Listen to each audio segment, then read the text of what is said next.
imposter syndrome? How does one move past it? Ugh, sit back.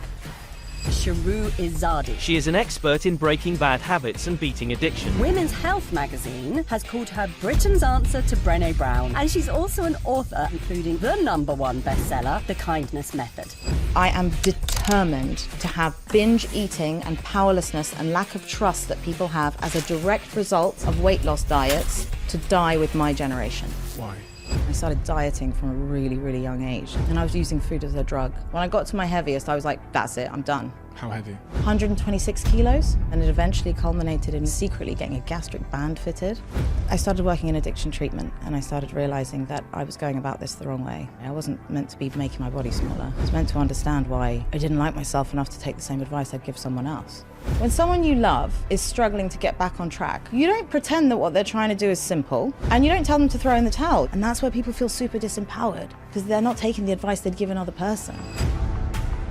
I think people feel patronized because what they needed was understanding why, if I have all this information and I want to do this, I'm not doing it. And what I always tell them is, if you were to try and identify why some people are unsuccessful in their change, what are like the overarching themes? one of them is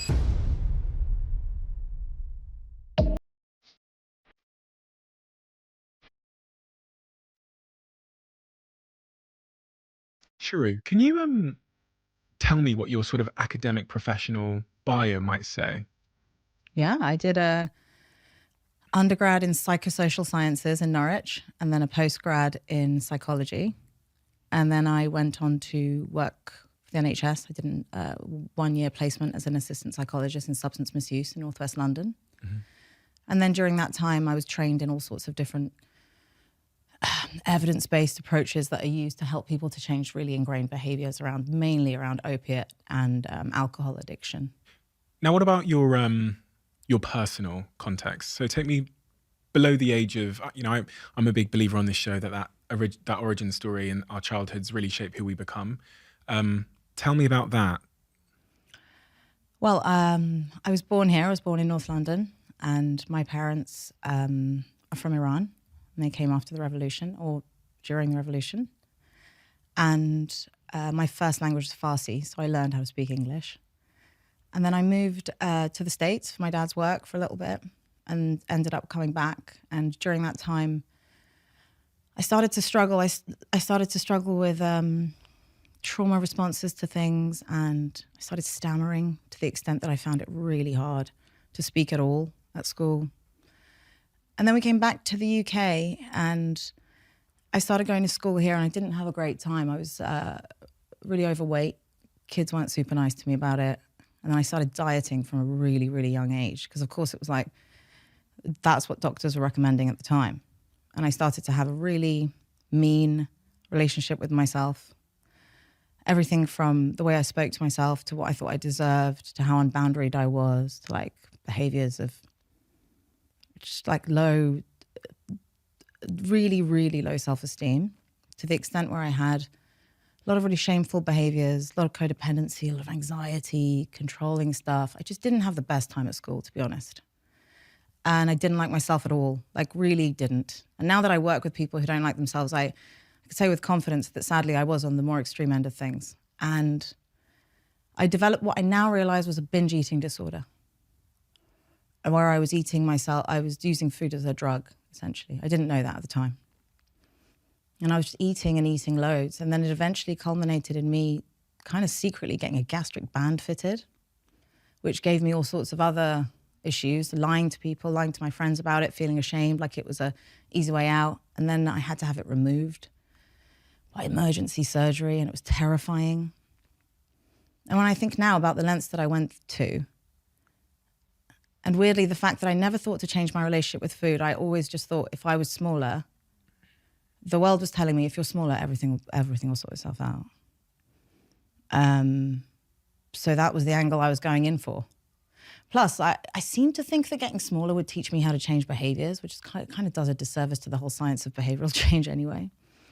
And then I went to work in addiction treatment. Long story short, when I went to uni, made the same friends I have now, and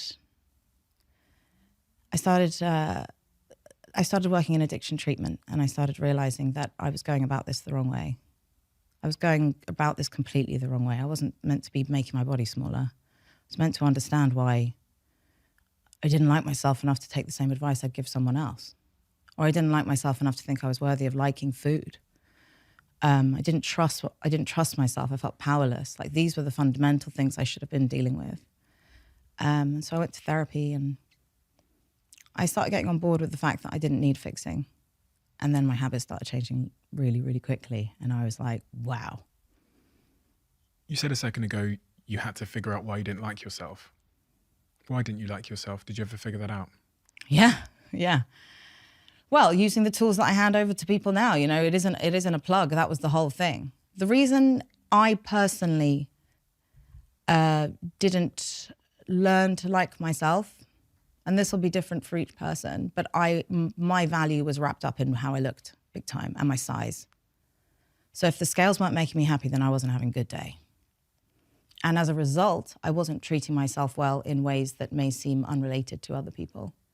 But I got into my head that unless you look like this, you don't deserve, it's almost silly for you to do the things that people who like themselves do. Acts of self-care, even taking pride in my appearance.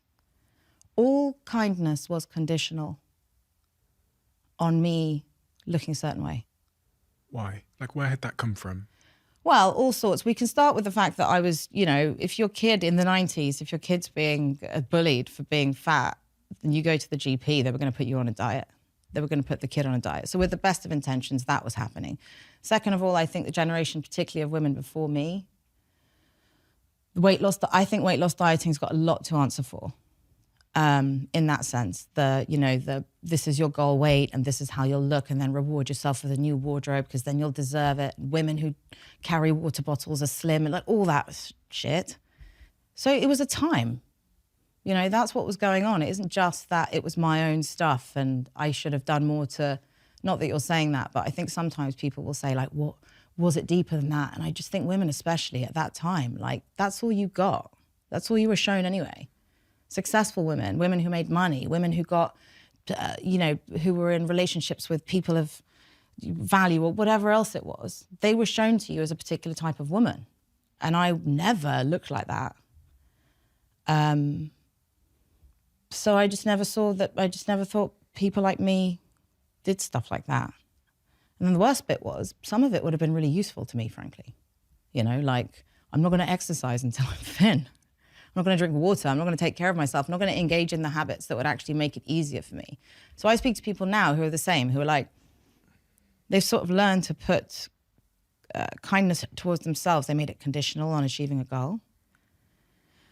But they're making it harder to get there because the goal will be achieved more quickly if you take your life off hold. And I learned this. I write about this in the first book.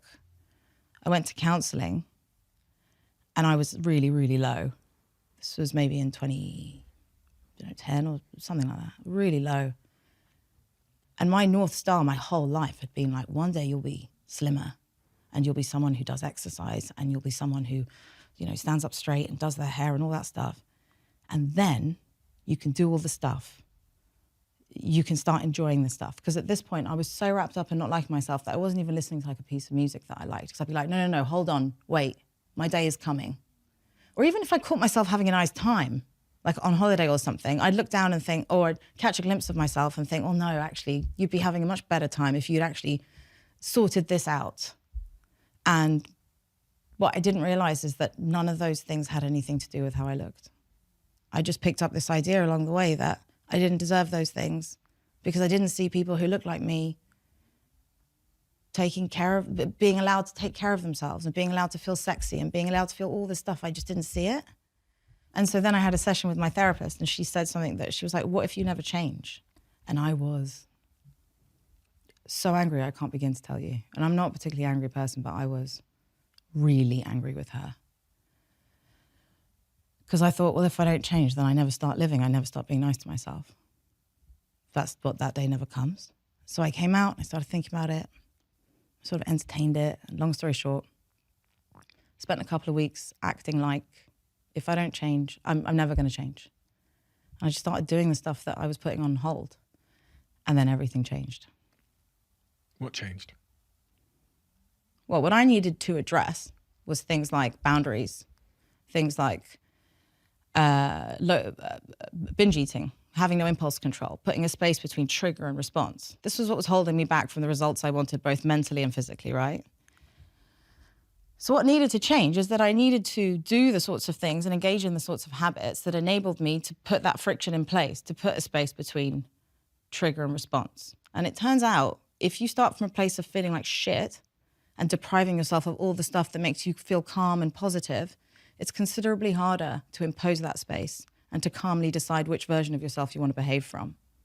So as such, I was depriving myself of a real asset that could have helped me to do things in a row until they get easier, which ultimately is what I see all behavioral change as. You know, I can see great books on behavioral change in the background there.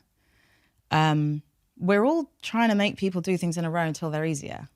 My way about it is just saying that if you're nicer to yourself and you have the same conversation with yourself in that space and you do the things that make that space calm and positive and feel mature in the way of self-care and self-soothing and self-compassion and affirmation, then you can take it choice by choice in the direction of it becoming easier until you really do update the fact, this idea, this assumption that you can't do it. And this leads on to the kindness method, which was the first book you wrote, very much inspired by your own experience with weight loss and struggles there. You work with people that want to change, you know. Many of them, I'm sure, are successful in that change. Some of them are unsuccessful in that change. If you were to try and identify why some people are unsuccessful in their change, what are like the overarching themes? Sit back. So I've got, one of them is focusing on the outcome, thinking that your long-term desired outcome is going to be compelling enough on the spot to get you where you want to be. So you start from a place of desperation. This is it. This has got to change. I want this. I want the health. I want the outcome. I want the progression. And then you forget that that isn't going to be enough. Your motivation will waver. Your plans will not go to plan. And you're going to need to have a conversation with yourself when your plans don't go to plan that talks you into making a decision you'll be proud you made the next day. So I think, one, people wildly underestimate how much it's about zooming in and getting involved in and excited about demonstrating your capacity in a row, as opposed to hoping that remedying some negatives long term will be exciting enough to keep you on track long enough to make that habit automatic. The other thing that people do wrong, I think, is focus on what's wrong with them as opposed to their assets. And they don't have that locked and loaded for that moment where they doubt themselves, they want to throw in the towel and think, I can't do this.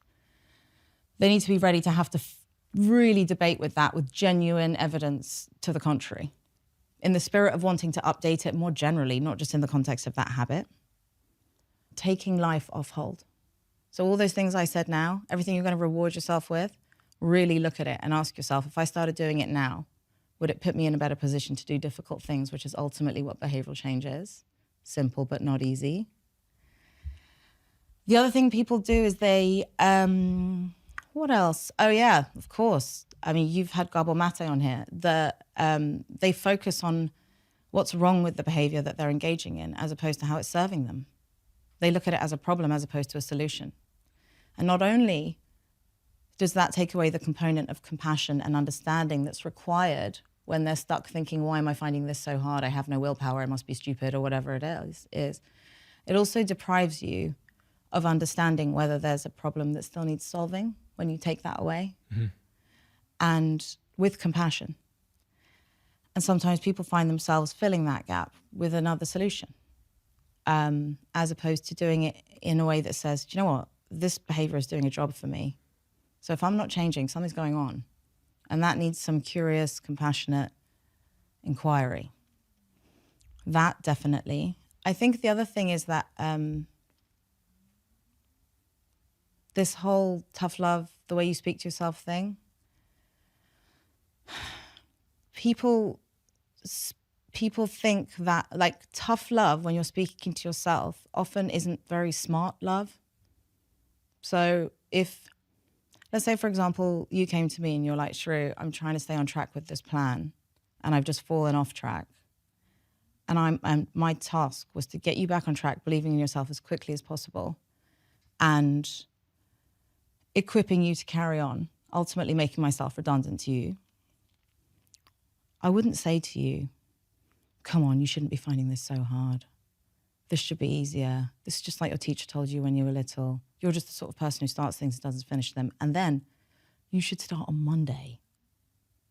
You know, that's smart. It's not smart. And that's where people feel super disempowered because they're not taking the advice they'd give another person. That's the important bit here. That's the self-esteem bit. We don't have a problem in knowing how to change habits. And people don't have a problem in knowing what habits they want to change and how they would benefit them. And now, thanks to many of the books behind you, we don't have a problem understanding exactly how habit change works. I think people feel patronized because what they needed was understanding why, if I have all this information and I'm smart and I want to do this, I'm not doing it.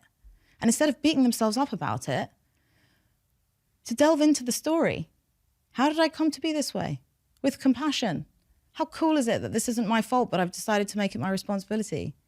How can I use behavioral change as a Trojan horse and the discomfort I have to sit in that's unavoidable, short term, urges, cravings, to listen in on the way that I speak to myself and work out whether these predictable alerts from my body are turning into commands that I'm obeying.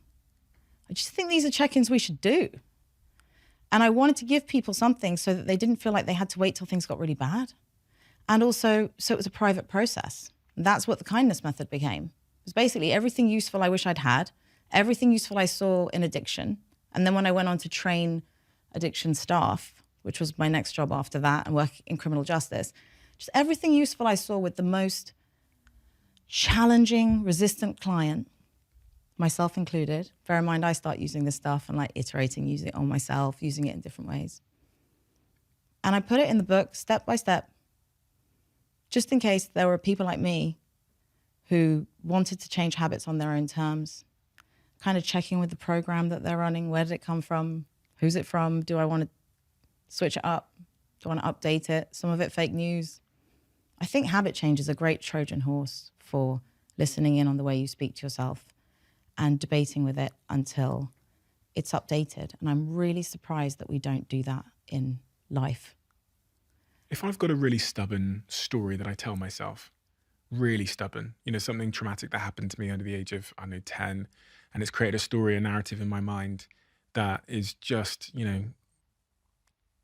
has control of the wheel, is driving my life, my decisions, and is driving the self-talk in my head that's utterly negative. You must encounter people who have that just can't shake it.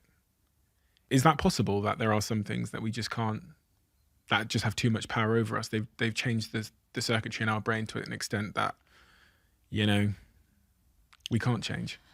I don't think people like me should say yes or no to things when they don't know who they're talking to with the size of the platform that you have, to be honest with you. Of course, there are traumas that I can't speak to. Of course, I've worked in addiction with young people in addiction.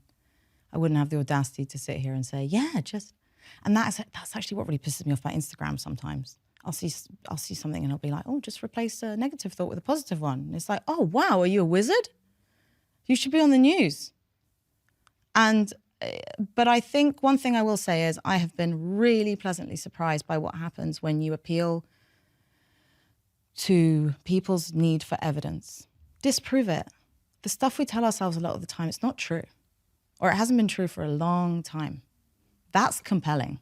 People think they can disprove it by looking in the mirror and saying, that's not true. I love you and you're amazing and you're fantastic. You're going to be so successful. Does that work? Helps. Does it? Some people, yeah. Affirmations help. Yeah, of course. I think with all this stuff, it's got to be a combination of things. I think people just have to be given the permission to not be judged, to strip this harmless stuff down, and do it in a combination of ways that makes them feel good. You want to do a couple of affirmations for a while, fine. You go off it and you want to do something else, whatever, fine. Well, I just feel like we have to hold it lightly and stop calling it remedial. You're just checking in with yourself. But no, I think, listen, I was a pretty extreme case. And for me, it was a case of saying, right, when you write down, it's one of the exercises in both books actually, when you start writing down, like, what are the things I say to myself when I fall off track? A lot of people realize that they don't even use that vocabulary in their day-to-day life. That's not theirs. And that makes it compelling to change it too. What is it that people tend to say when they fall off?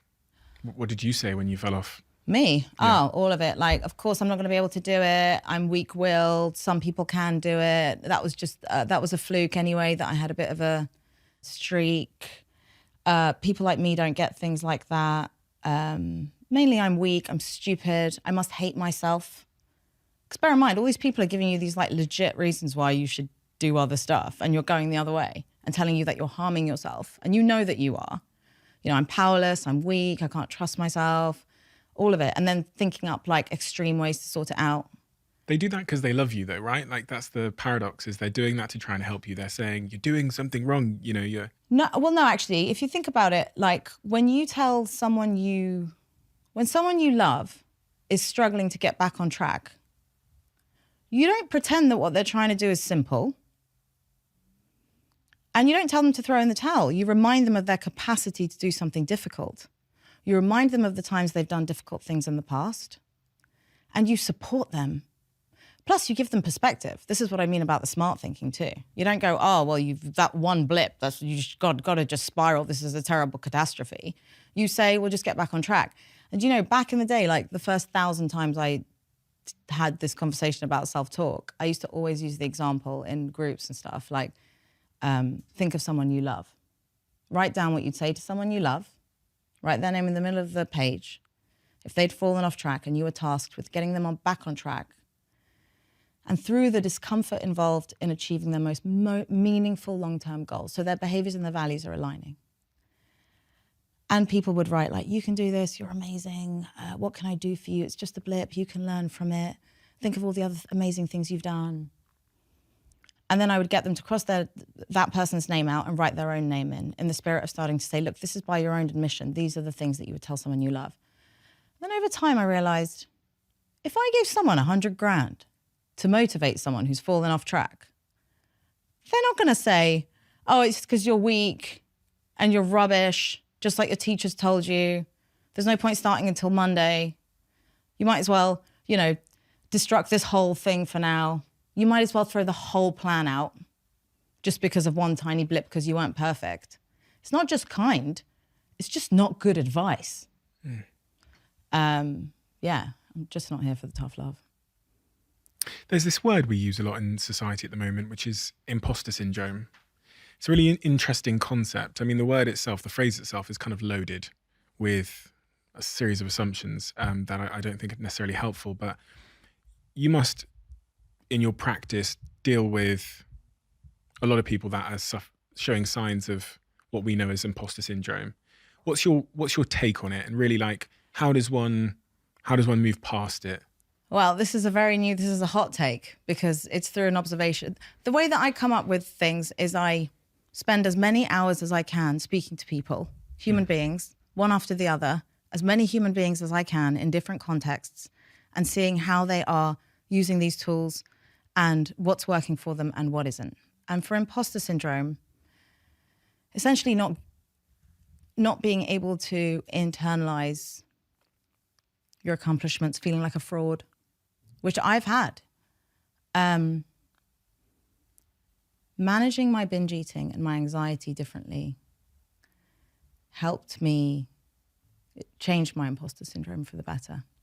And I'm seeing why that is now. I've just started work, well, now that I'm so passionate about binge eating as a result of weight loss diets being a thing that goes with my generation, what I've noticed is that when people give themselves permission to find whatever they find difficult, whatever it is, even if it's subjectively far more simple than all the things they're managing to do every day, something extraordinary happens. And that tends to have a really extraordinary impact, because usually with the people I work with, because I'm talking about like booze and other drugs and food and stuff. There's a lot of shame and guilt associated with it. So that extra bit, we all find it difficult to acknowledge. You know, a lot of us find it difficult to say, I was great at this, and that's the end of the sentence without any caveats and it could have been da-da-da. When it comes to acknowledging our professional accomplishments or academic accomplishments, the people I work with a lot of the time feel so ashamed and guilty about this thing that still eludes them, that's the bit.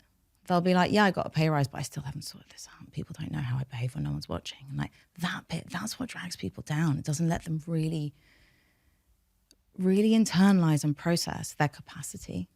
Because, well, for example, I've written 2 books. That's cool. They've done well. Writing books was not hard for me. Doing this is being able to not stammer while I speak to you, because I had the confidence to sit and breathe before I came in here rather than look at notes. Or only binge eaters will understand this, but being able to start a binge and then bring it back, as opposed to just starve myself for weeks or whatever I was doing before, is a power and a trust in myself and an ability to close the gap between what I would tell other people to do and what I do, and a sense of integrity when no one's watching that seeps into every area of my life. But the trick was to allow myself to find something incredibly difficult that other people thought was a no-brainer, and not think that meant I was stupid or weak, but just that's the way things have gone for me. I remember sitting with Marissa Peer, and she said that she's never had a patient, whether they were a sports star or a, successful millionaire or whatever, that believed they were enough in terms of her patients. So the people that had come to her struggling with something, at the root of it is that they didn't believe they were enough in some capacity. Do you agree with that? I think, I think self-worth. Self-worth is something that comes up a lot. And if I come to you and it's clear that I have my self-worth is in the proverbial bin, I just think I'm a fucking, useless, worthless, don't deserve anything.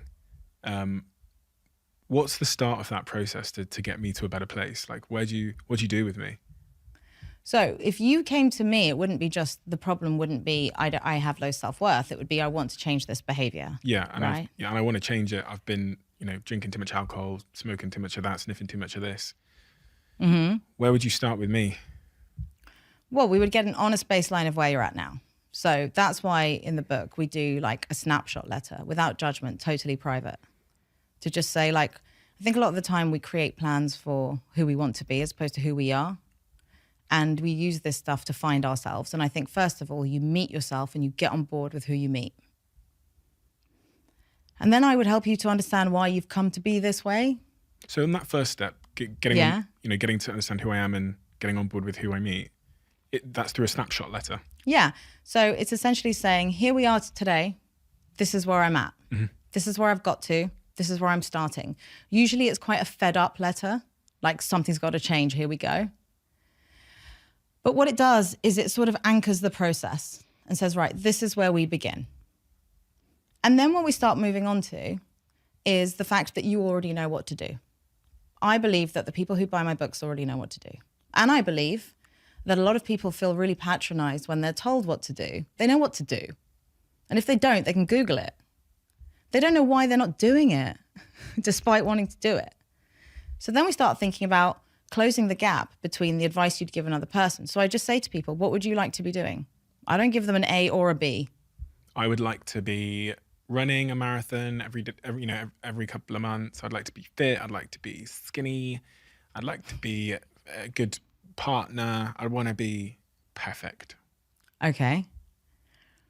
Why are you here? Why are we having this conversation? Because I'm not. I'm drinking so much alcohol, sniffing so many things, and doing all the naughty things I shouldn't be doing, and I can't stop myself. But I know, you're right, I do know what I should be doing. I just can't do it. Okay. Yeah. And in the past, when you've created plans to change, yeah, what have they looked like? I've basically thrown all of the alcohol out my house and everything that I could possibly sniff. and I have emptied the fridge and put only vegetables in. And I have written it down on a piece of paper. And then a week later, I'm back to all of the naughty habits. So what you've done is you've punished yourself. You've put things in place Yeah. to say, this has got bad. Yeah. I need to create this environment and Yeah. control and isolate Yeah. so that I don't do the bad thing. Yeah. Did you establish what you're afraid you might have to experience if you change? Did you identify, if you get there, what if it's not as good as you think? If you get there, will you have to do all the things that you've told people you're going to do when you get there? Is the process of getting there one that you're familiar with? No. All of that. What do you think you're going to have to get through? What are you going to have to prove? What triggers you're going to have to respond to differently? These are the things people don't talk about. What self-doubt are you going to have to push against and disprove and update along the way? It's not about thinking you're going to be able to focus on what's bad. And also, you should anticipate that in a week's time you're going to want to use. You should put things in place. What can I put in place to, I found this really compelling in your book, because it's something I think about a lot. We think of motivation as being this like constant. People ask stupid questions like, how do you stay motivated all the time? Which is, again, is an assumption that people that are successful in whatever facet of their life are able to always feel a sense of motivation. But how does one prepare for that dip, that speed bump, that, the regression, the relapse? It's, I think the best bet you have is the conversation you have with yourself when your plans don't go to plan. And I think, first of all, you prepare by, you can have the best plans in the world, but you should assume that your plans will not go to plan. And even with the best tools in the world, you should assume that you're not able to preempt every single trigger, every single challenge. The way that you do it is you start to reframe challenge as an opportunity to voluntarily demonstrate your capacity. You're like, here we go. I'm off grid right now. And all I've got is the advice I'd give another person and the conversation I have with myself that's going to turn into what I do with my hands or don't do. And I think that if you really focus on making that conversation one that holds firmness and compassion together, then that's the best thing you've got. Because what you're chasing there is to feel smart and calm and proud of yourself. And you already know what you tell someone else. So the more you do that, and the more you take that advice, and you see the results, obviously, and it actually works, the more you start doing it in other areas of your life.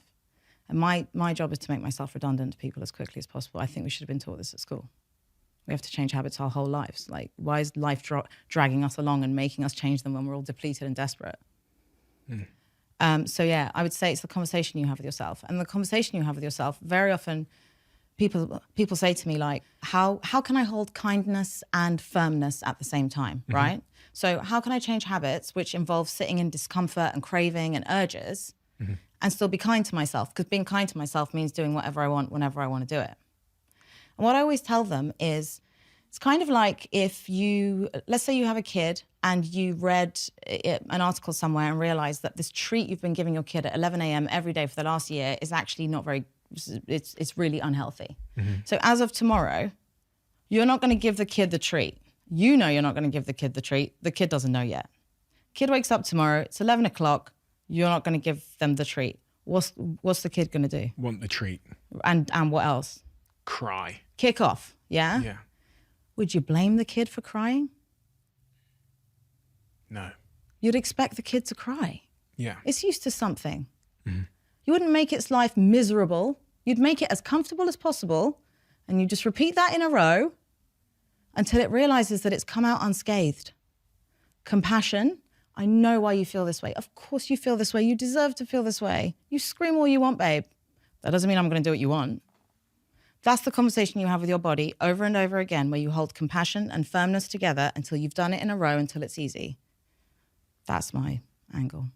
And does it help to remove the kid wants the candy or whatever, whatever the thing the kid was expecting in the morning? Does it help to remove it from the environment? So if it's, I've struggled sometimes with, like, I had this like sweetie drawer in my house at one point, and I knew I didn't want to eat the sweets, but when something would happen, maybe it'd be late at night, I feel a bit hungry, maybe, a bit stressed, I'd end up in the drawer.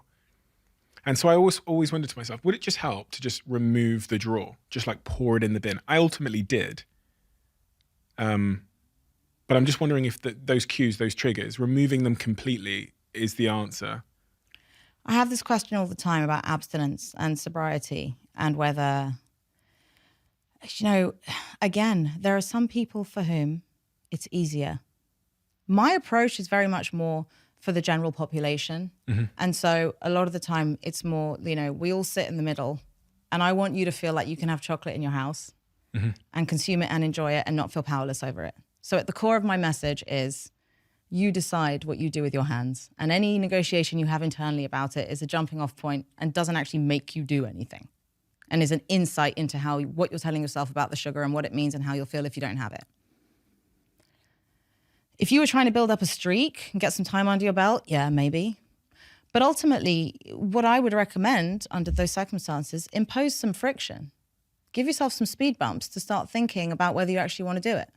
So for example, if I'm working into the night, writing, which I love doing, invariably at like 1 a.m. I start thinking about Deliveroo. And about 3 a.m. I regret it strongly. Same. So with that in mind, I don't just delete Deliveroo.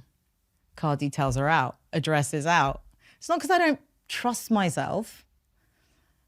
It's because I want to put in moments where I think, remember you didn't want to do this? Do you remember why you didn't want to do this? Make it harder for myself to do the thing that I don't want to be doing, and easier for myself to do the thing that I do.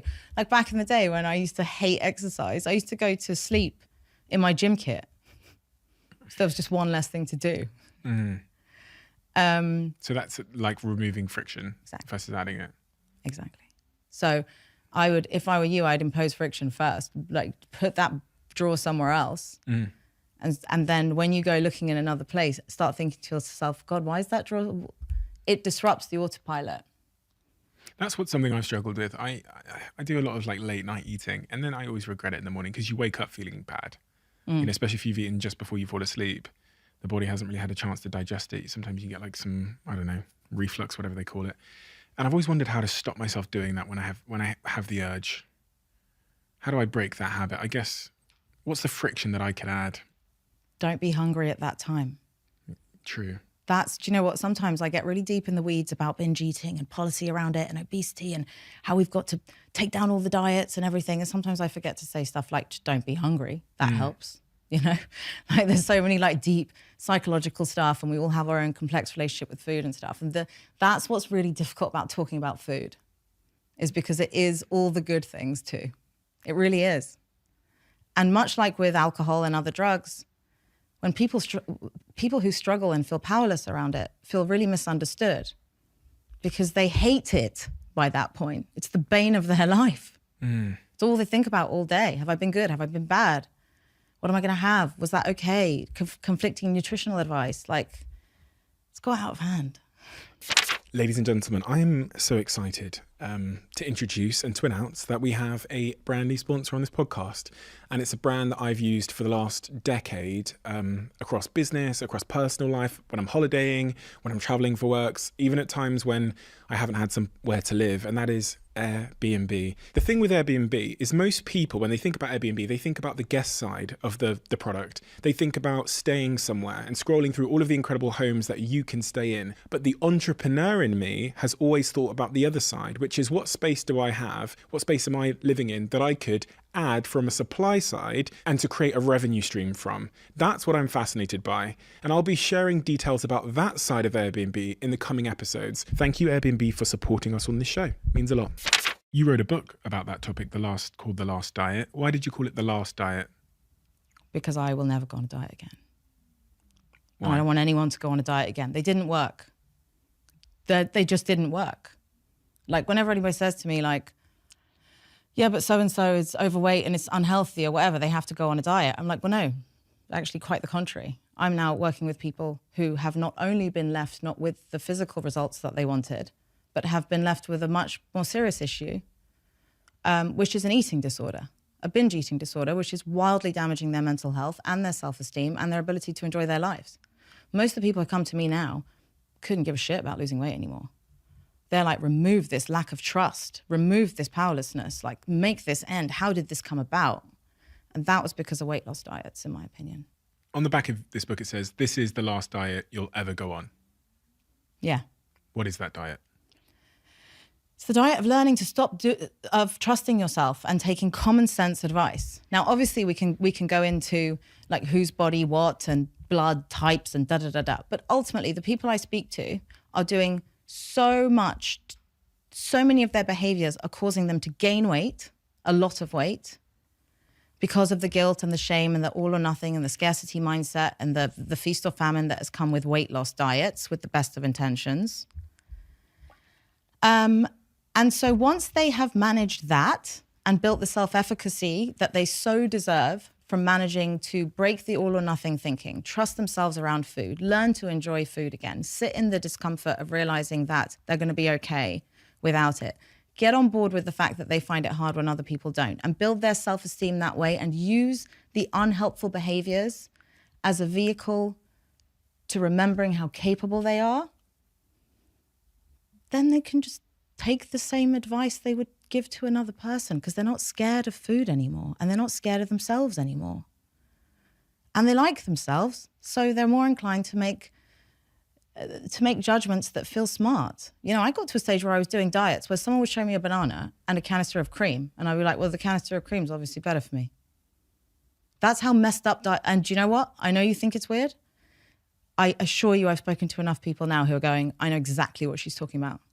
That's the extent to which intelligent people start moving away from intelligent decisions, because diets needed us to come back. They needed you to be powerless. They need you to need guidelines, or else you need to pay more and pay someone else and go find another guru or get another diet, as opposed to teach you how to take the same advice you'd give another person. There is no way that if someone was trying to manage their weight and they ate something bad, you would say, oh, well, you've blown it now. You should have 15 more. You said earlier you secretly had a gastric band fitted. Mm-hmm. Well, secretly, close friends knew, but a lot of my close friends didn't know. I was just done. When I got to my heaviest, I was like, that's it, I'm done. How heavy? 126 kilos.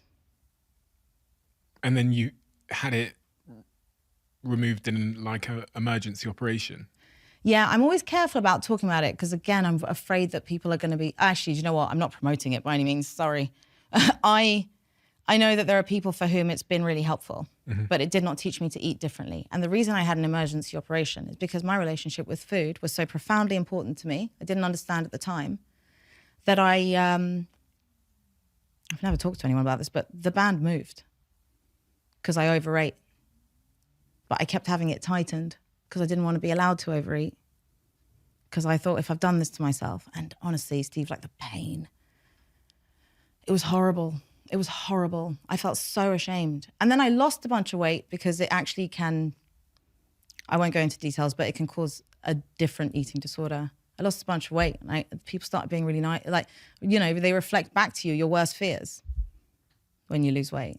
They'll be like, oh, wow. We were so worried about you. Finally, now you can live your life. And you're like, shit, I thought that was just me. And then I felt ashamed because I thought like I'd copped out. And now I realize on reflection, it's extraordinary that I thought I'd copped out. And do you know what? The first version of the kindness method doesn't have that in it. I wasn't ready. I hadn't forgiven myself for being so mean to myself. I hadn't forgiven myself for feeling so shameful. And I hadn't told some of my closest friends who were there at the time, and I'm sure knew, but had the grace and the kindness not to embarrass me. But it was horrible. And the day I came out of surgery, I remember with the emergency surgery, they told me they were going to try and keep it in. And I remember I came out and the woman went, I'm really sorry we had to take it out. And I burst into tears of joy. I hated it.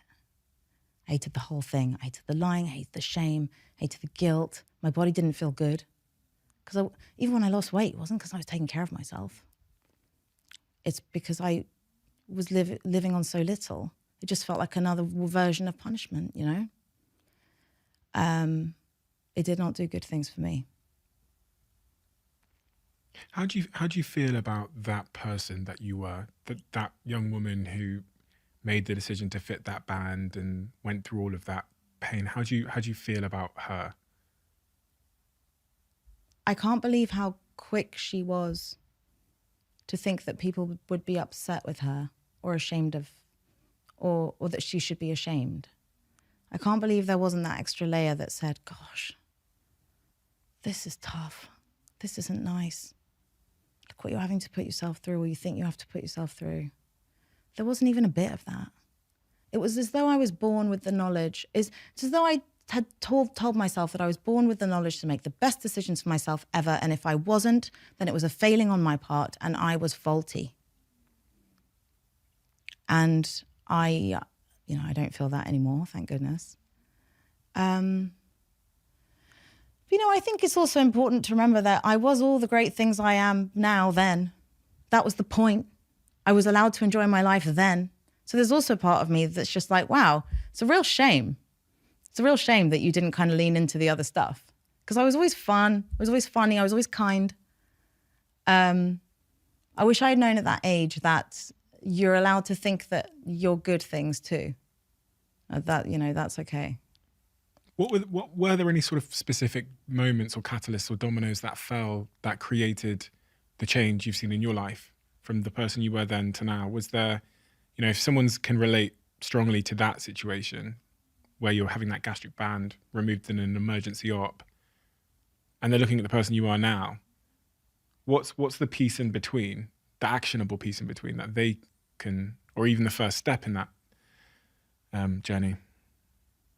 Is it going and seeing a therapist? Is it? The first actionable step is practicing listening into the way you speak to yourself. I think ultimately it comes down to that. I think listen in. And the great news is, if you try to change a habit, however small, it's an incredibly effective way to turn up the volume.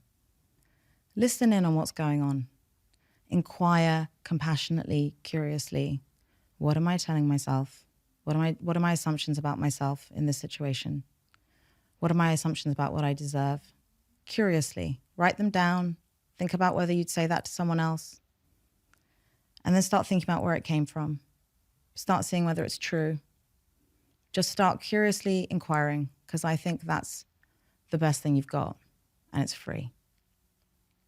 Where are you now in terms of your own self-talk and your own process and your own perception of self? I am really good. This is the best I've ever been, because everything's not great. There's a lot going on, and I'm fine. That's why. That's how I know. I know how I would have responded to things that are happening right now 2, 3, 5 years ago. I slept really well last night, don't mind telling you. I kind of felt like this would go well. Like this was my time to tell people what I'm passionate about and speak to the people who feel like some people don't get them. So right now I feel great because it feels like my nervous system's kind of got the message. You're safe, you're harmless, you're just trying to be nice. And no one's coming for you. And so far, the more I'm myself, the more it seems to go all right, which for me personally is, of course, considering what I've told you, is an extraordinary thing.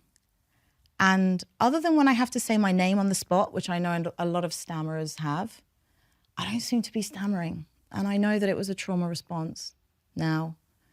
And I think that a lot of the self-compassion work that I've done has helped me to calm down.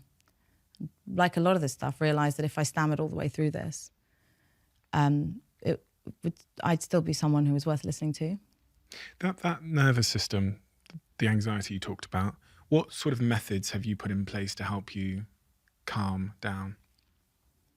Writing for sure. Yeah. So when I'm panicking about something, most of the time, there's that confirmation component of just like, yep, and it did happen. You only remember the times it did happen, right? So I started collecting all the things I thought were going to happen that I was worrying about and just writing them down or just saying them into my phone. And then every now and then I'd reflect and be like, wow, good to know that I need evidence. I need stuff. So I was like, all right, well, the last 100 times you worried about this, it did not happen. And so that helped me calm down. That made it compelling for me. Breath work, talking about anxiety, understanding anxiety and what it is and what the brain's trying to do and about keeping you safe and all that stuff.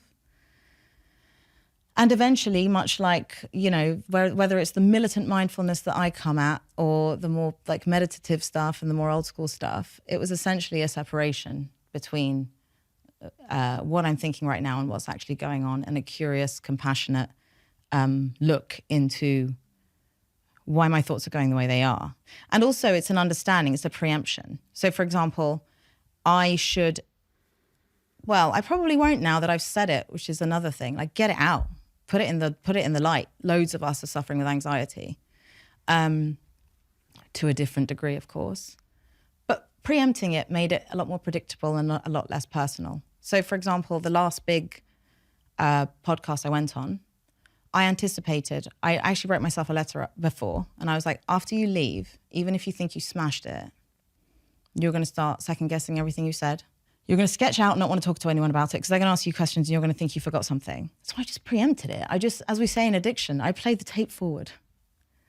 And then it started making it more like, oh yeah, this is what my brain does to keep me safe, take me back to my place where I'm used to. But actually, the last 100 times it tried to do that, I had nothing to be worried about. So I kind of just realized that I wasn't by myself anymore. I was with myself. And we were working out what was going on. And it got a lot more predictable. And that made it a lot less personal, which made me a lot more calm. And in terms of food? Yes. What's your relationship like with food these days? Calm and wonderful. I never thought this day would come. I eat what I like. I look forward to eating. I don't feel like I need to justify to anyone what I'm eating or why I'm eating it. And great thing happened, which for me, with writing self-help books and stuff, especially when you're telling people you're going to change for good and I've changed for good. Well, I only wrote it 5 years ago. What do they know? So sometimes you have to do things privately for your own integrity to be like, oh, thank fuck for that. And lockdown, I put on weight. I didn't eat differently. I didn't feel bad. I thought I looked great. And I was like, yes, I needed this. And then after lockdown, I got into fitness and I've lost a bit more weight. And I honestly don't like myself less or more. So during lockdown, what I saw was an example of what it is to just be a human whose body fluctuates without much judgment or emotion around food. And it was a wonderful, important lesson for me. And I'm really glad now on reflection, even though it wasn't planned, that I did put on weight during that period because I needed to see that it didn't matter anymore. And it wasn't because I was neglecting myself. It's because usually I run around town all day and I wasn't doing that. And it was so lovely to just have that be for regular body reasons and not shame or guilt or sadness or abuse or numbing out or whatever. So yeah, I love food now. Plus, I'm really glad no one talks to me about it anymore because of the book that I think they're scared too. I think people don't quite know where I sit. Because I think it's fine for people to want to lose weight. I think it's really messed up that we got told for a lifetime, especially women, lose weight, lose weight, lose weight, lose weight. Oh, no, you can't go on a diet and you're not allowed to want to lose weight. You have to love your body exactly how it is. Meantime, a bunch of us tried to do what they said and came out of the diets bigger and with a eating disorder that makes us feel powerless even to follow common sense nutritional guidelines. So yeah, I don't have any problem with people wanting to do whatever they want to do. It's just that in my case, it came as a result. I was never, before a lockdown, when I'd done all this work and I had all the methods and all the things I share, there was never a time when I was overweight because I liked food or I was enjoying food or it was too much of a good thing. That's why I understood addiction. If you saw that I was overweight according to whatever, scales in society and whatever, bigger than I am now, it was always because those are the times I hated food the most. It was the bane of my life. I barely tasted it. I know. But the same if you speak to someone who feels dependent or powerless over alcohol.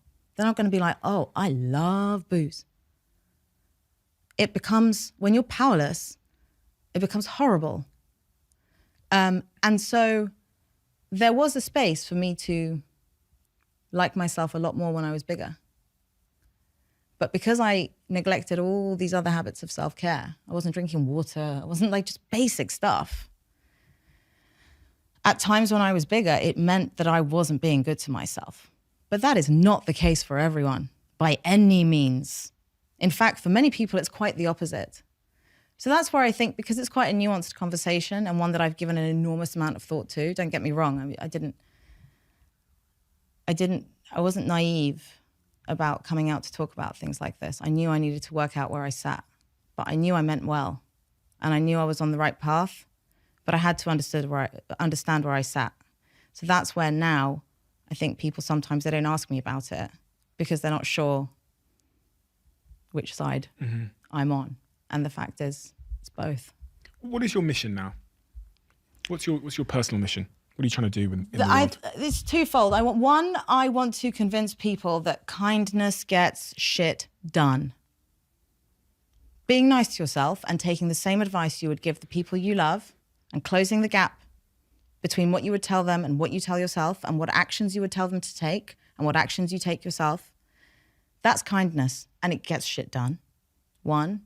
And 2, now that I've seen what's come back from the second book with The Last Diet, I am determined to have binge eating and powerlessness and lack of trust that people have as a direct result of weight loss diets to die with my generation. Like, it's got to go. Because people my age, they know they don't want to pass this on to their kids. No one does. It's going with me. We have a closing tradition on this podcast where the last guest asks a question for the next guest, not knowing who they're leaving it for. The question that they've left for you. Oh, is it ever appropriate to hurt someone's feelings? Yes. I think so. I've recently hurt someone's feelings, and it was very upsetting for me as well. But it was appropriate because it wasn't all mine to carry, and it was appropriate to share. It wasn't nice for me either, but it wasn't all mine. So it was okay to say to them, this is what's upset me about you, and I know it will upset you to hear this, but I shouldn't be carrying all of this when you're responsible for some of it. And that will have upset them. Yeah. Shrew, thank you. Thank you so much for your time. Thank you for these wonderful books. Thank you for all of your work. Thank you for the wonderful way that you articulate and deliver your opinions. It really does cut. And that's exactly what makes for a great conversationalist and podcaster. And I love your no BS approach to the way that you communicate and serve and think, because it's really refreshing, to be honest. And that's very much why I've loved this conversation, but also why I wanted you to come here, because I saw your conversation with Mo. Yes. You have a really no BS way of articulating yourself, which I think is very much needed. And your perspective on kindness as a method to many of these things that we're trying to solve as humans, we often default to like the opposite of kindness. We're mean to ourselves about and mean to others about, I think I've learned the hard way that is very much the way forward. So thank you so much. Thank you for having me. You know, I never really usually pick the chocolate flavoured Huels. My favourite are the banana flavour. I love the salted caramel flavour. But recently, I think I in part blame Jack in my team, who's obsessed with the chocolate flavour Huels. I've started drinking the chocolate flavour Huels for the first time, and I absolutely love them. My life means that I sometimes disregard my diet. And it's funny, that's part of the reason why I've had a lot of guests on this podcast recently that talk about diet and health and those kinds of things, because I am trying to make an active effort to be more healthy, to lose a little bit of weight as well, but to be more healthy. And the role that Huel plays in my life is it means that in those moments where sometimes I might reach for, junk foods, having an option that is nutritionally complete, that is high in fiber, that is incredibly high in protein, that has all the vitamins and minerals that my body needs, within arm's reach, that I can consume on the go, is where Huel has been a game changer for me.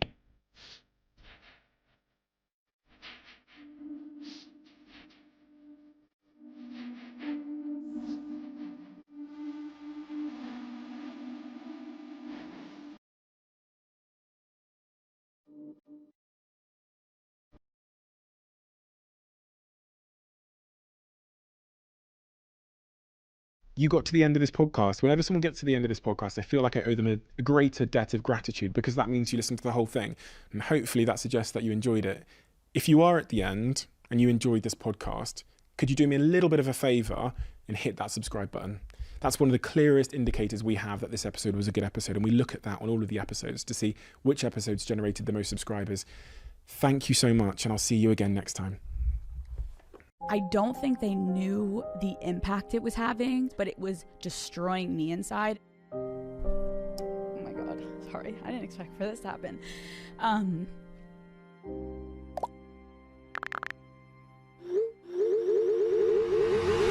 What is up, Daddy Gang?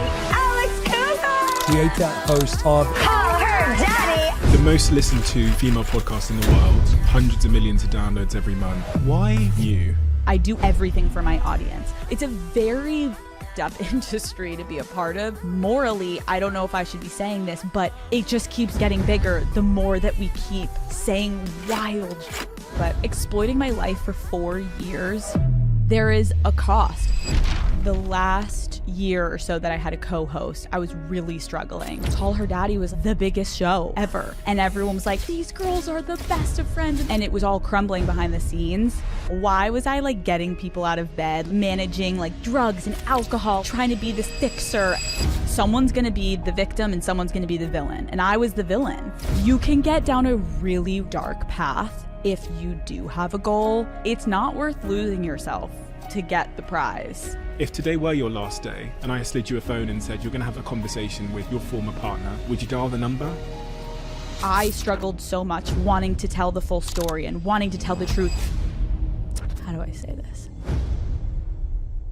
Before we get into this episode, just wanted to say thank you, first and foremost, for being part of this community. The team here at the Diary of a CEO is now almost 30 people, and that's literally because you watch and you subscribe and you leave comments and you like the videos. That this show's been able to grow, and it's the greatest honor of my life to sit here with these incredible people and just selfishly ask them questions that I'm pondering over or worrying about in my life.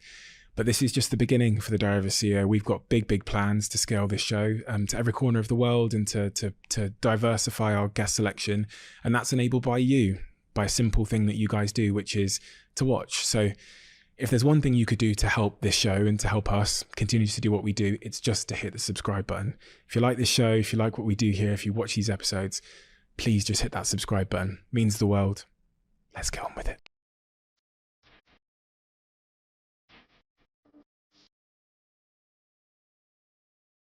Alex, Hi. what is the earliest piece of context that I need to know about you to understand the person that sat in front of me today and all that she's accomplished? Oh my gosh, Stephen. Oh, that's a hard question. I would say I think that the experience I had growing up watching my father and what he did for a living. My dad is a sports television producer. And I remember when I was younger, my mom would take my sister, my brother, and I into Philadelphia. And we would go to the Philadelphia Flyers games because that's what he would produce. And we would stay in the stands watching hockey for like a period. And then after the first period, we would beg my mom, like, please, can we go see dad? Can we go see dad? And my mom would be like, okay, like, let's go. And she'd be like, you have to be quiet. And so she would bring us down to the television studio. And every single time it would like take my breath away watching my dad, because I would walk in and he would be at the dead center at the front of the room with like 20 people behind him, 70 plus cameras in front of him. And he would be producing and directing a live sporting event. And that's like my earliest memory of realizing like, holy shit, I want to do this. Like, I want to do what my dad does. And I think it was always instilled in me also, like my dad loved what he did.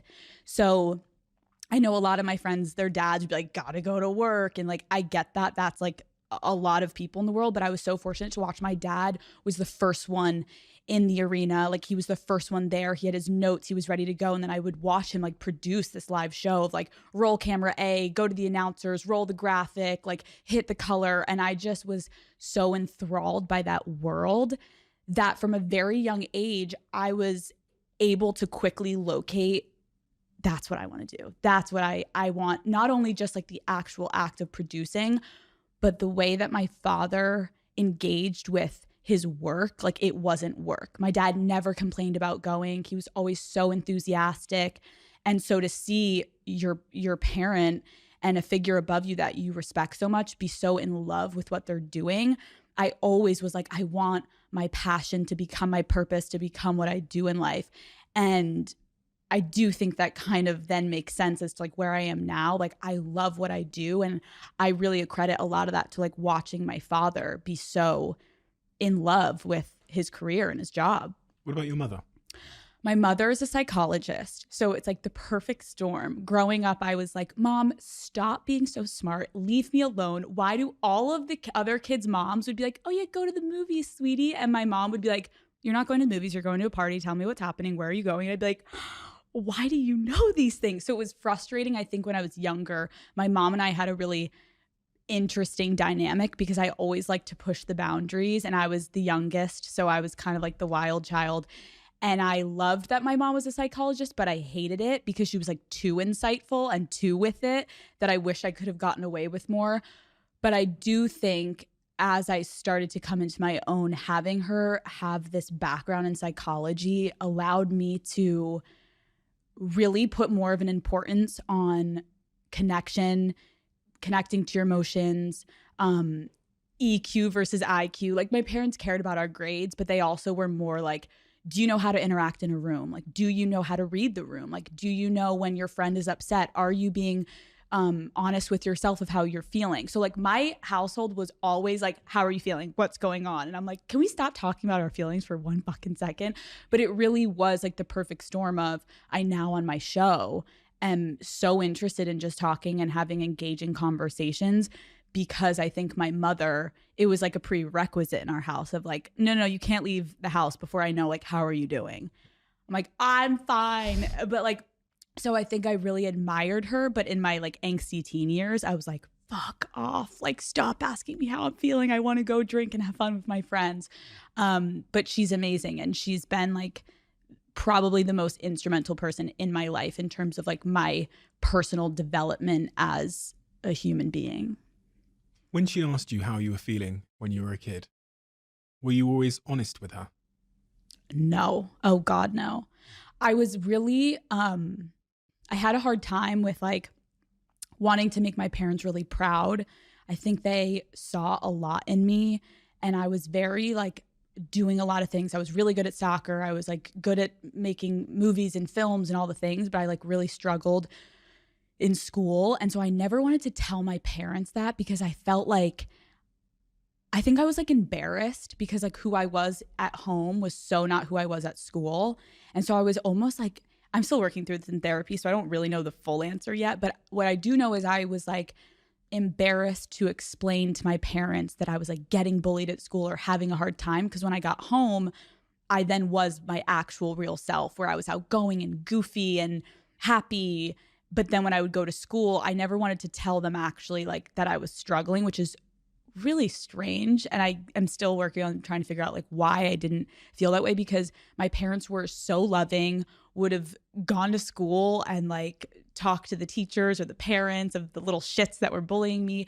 But I just had this like internal way of compartmentalizing school struggles and then like being at home and trying to engage in things that I loved and made me happy. And I just like to like separate the two. As you were saying that, I was trying to like figure out why that is sometimes, why and my brain said like we almost don't want to taint our happy place or our safe place with the unhappy place. It's like it would almost poison that place. It'd bring that energy into the into that safe place. Yeah. I think that's a good point. Like I really struggled with people being so mean. Strictly, it was just all about my appearance. Like I was a very awkward kid. I think I had a hard time also coming out and talking about it on Call Her Daddy because I feel like the persona that I am putting out into the world is very like blonde bombshell. She's got her life together, and people are like, you got bullied.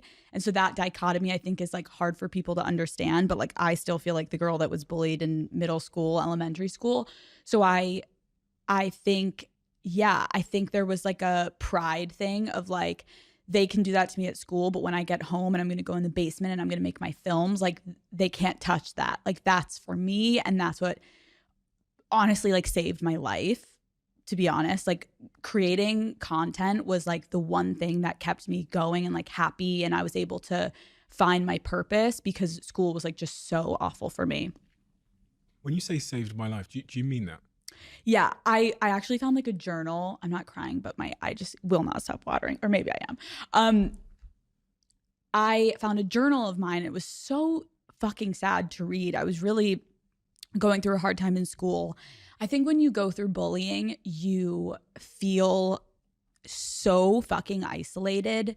And unfortunately, or I hope, like I actually don't think the kids that were bullying me, and most of them were boys, I don't think they knew the impact it was having. Like it was like a casual mean comment at recess, but it was destroying me inside. And so I found a journal that broke my heart, because it was basically me saying like, oh, if I killed myself, maybe then they would realize like how fucked up all the comments that they were saying to me.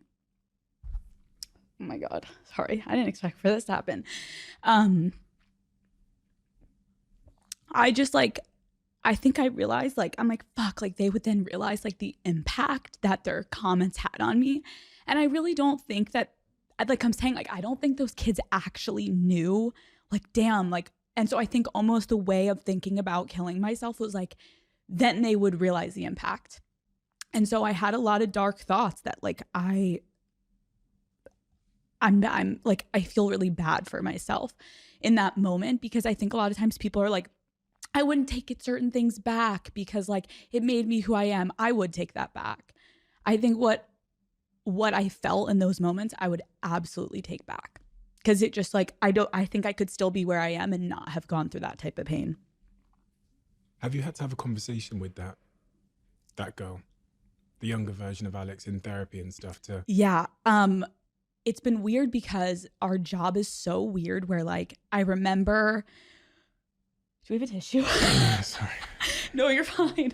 I'm like, whoa, I didn't expect to cry this soon. I wasn't even expecting to cry. I think why I'm so emotional too is like, I'm kind of like currently working through this in therapy. And I think our job is very strange, where I remember when I took the show on my own, and I was doing like solo episodes, and I kept realizing I had like these people pleasing tendencies, and I wanted to share it on my show, but I'm like, I have to give context to the Daddy Gang, my fans, like why I have these tendencies.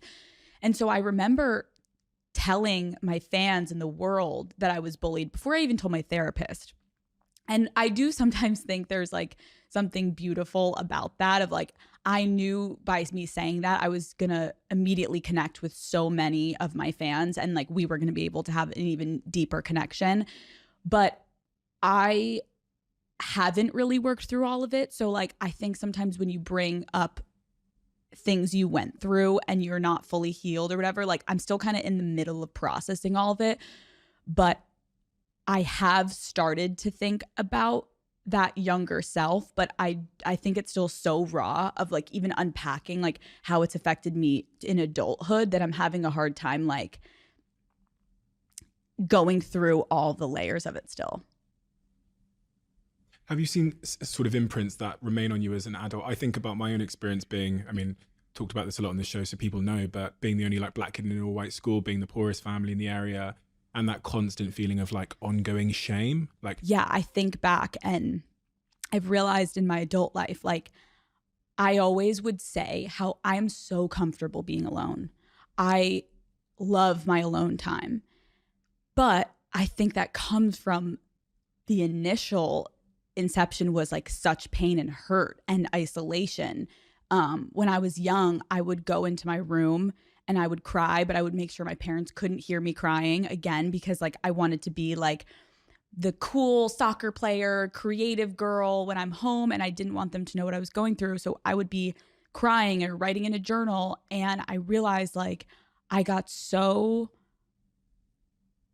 went through like hating every single thing about myself externally. Like I would look up remedies of like how to get rid of my cystic acne. Like I would literally envision taking like a razor and like taking it off my skin. Like I thought of so many things. And I just like was constantly trying to change myself because I was getting bullied for like the way that I looked. And I think it's really detrimental when you're at an age where like all you care about is peer approval. All you care about is people liking you. And so I think the part of me that like, yes, hated myself, I did get really comfortable being alone because those were the moments where I allowed myself to have all of the thoughts, like bottling up and not telling anyone that I was going through this. I remember a friend of mine that I've been friends with since like 4th grade. She was like, Alex, I can't believe you never told me because I was going through something really similar. She has red hair and freckles. And she was like, I got so bullied and we were in the same school and we were best friends and we didn't even know we were both going through it. And I can't even imagine how much easier my life would have been if I at least like grabbed onto her and we had each other. But I think bullying is very hard to explain unless you've gone through it, where like you're so alone, you hate yourself. You almost like, yeah, you hate the bullies, but you almost like you just internalize it. So you hate yourself. You don't even hate them as much as you hate yourself. You want to change yourself. You want to be able to fit in. You want to hide. And so you do certain things where like even my mannerisms or my posture was so like defeated and awkward. And now I look back and it's like my adult life, I am working through extreme people pleasing tendencies because I just wanted people to like me when I was younger. And so even sometimes I see things on the internet where I'm like, oh, I was being like too annoying or extra, but it's like, I feel like I just want people to like me. And sometimes that's all I'm thinking about, that I can imagine that comes off in a way that's maybe not as likable, but it's like, I really am just trying to connect. And then I think the loner thing, like I had a lot of issues in romantic relationships where I would be like in love with someone, but they would be like, what? I didn't even know you liked me. And so I think I would avoid getting hurt and rejected because I was rejected in those years of feeling the ultimate rejection of, again, when you're like, all you care about is peer dynamics, friends, like who's in who's top 5, like boys were like repulsed by me. And so I was like, I hated myself. I didn't think I was good enough. And so when I would get someone, I tried to like have a defense almost against like, they can't hurt me because like I'm already setting myself up to know it's going to be over before they can like reject me. You know, when I sit here with people and I learn about their early years, I think there's always, and probably I had this assumption before I started doing this, that when we reach the moment of success or whatever, when our circumstances change, the trauma goes out the door with it.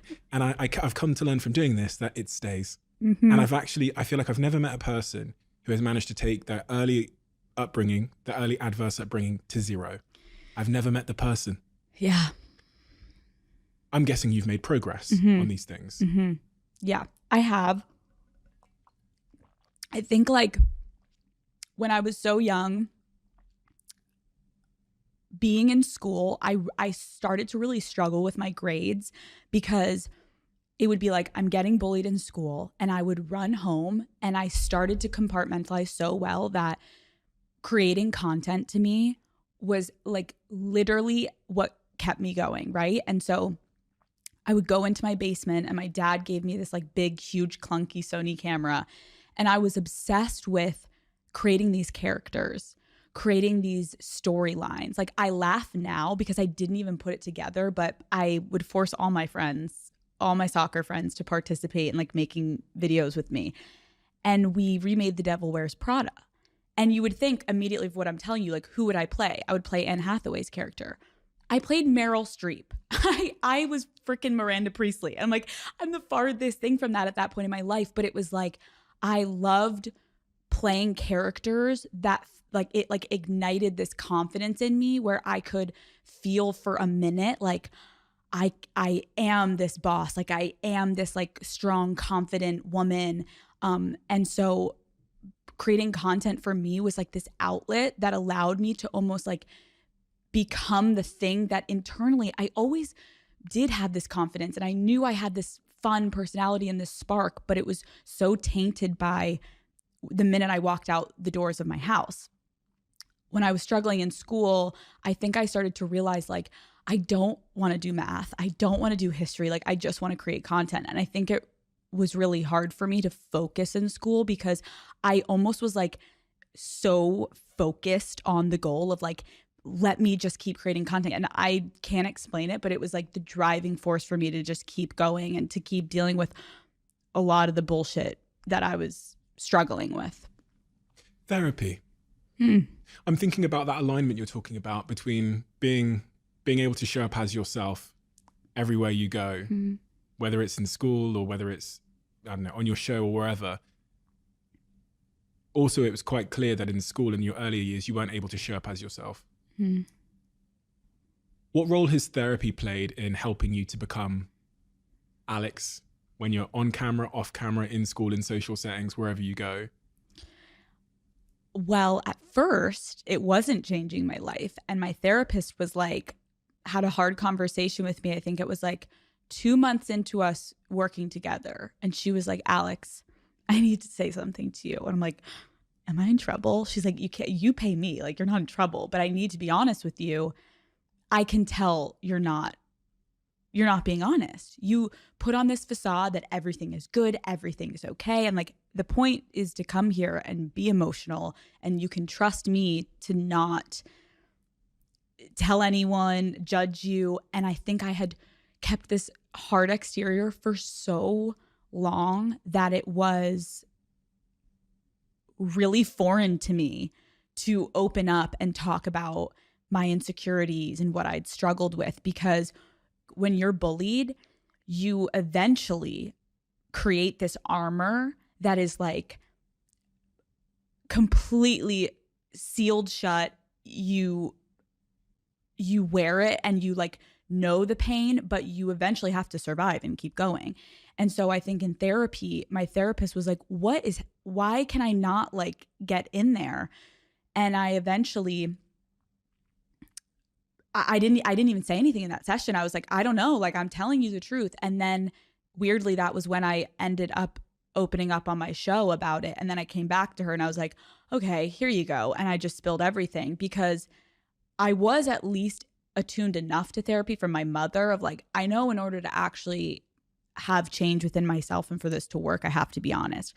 But there was still like, I was still embarrassed to tell my therapist because I knew she would look at me differently. And I thought she thought I was like this well put together person. And I just was like, holy shit, I've created such a facade that like everything is perfect exteriorly with me that I'm not going to be able to actually undo the damage that was done if I don't actually start talking about it. And so that was like a really pivotal moment for me where therapy finally broke down that layer, but my therapist had to chip away. And now she jokes about it with me all the time. It's like, do you remember when you would come in? And I'd be like, so, and eventually she was like, why are we here?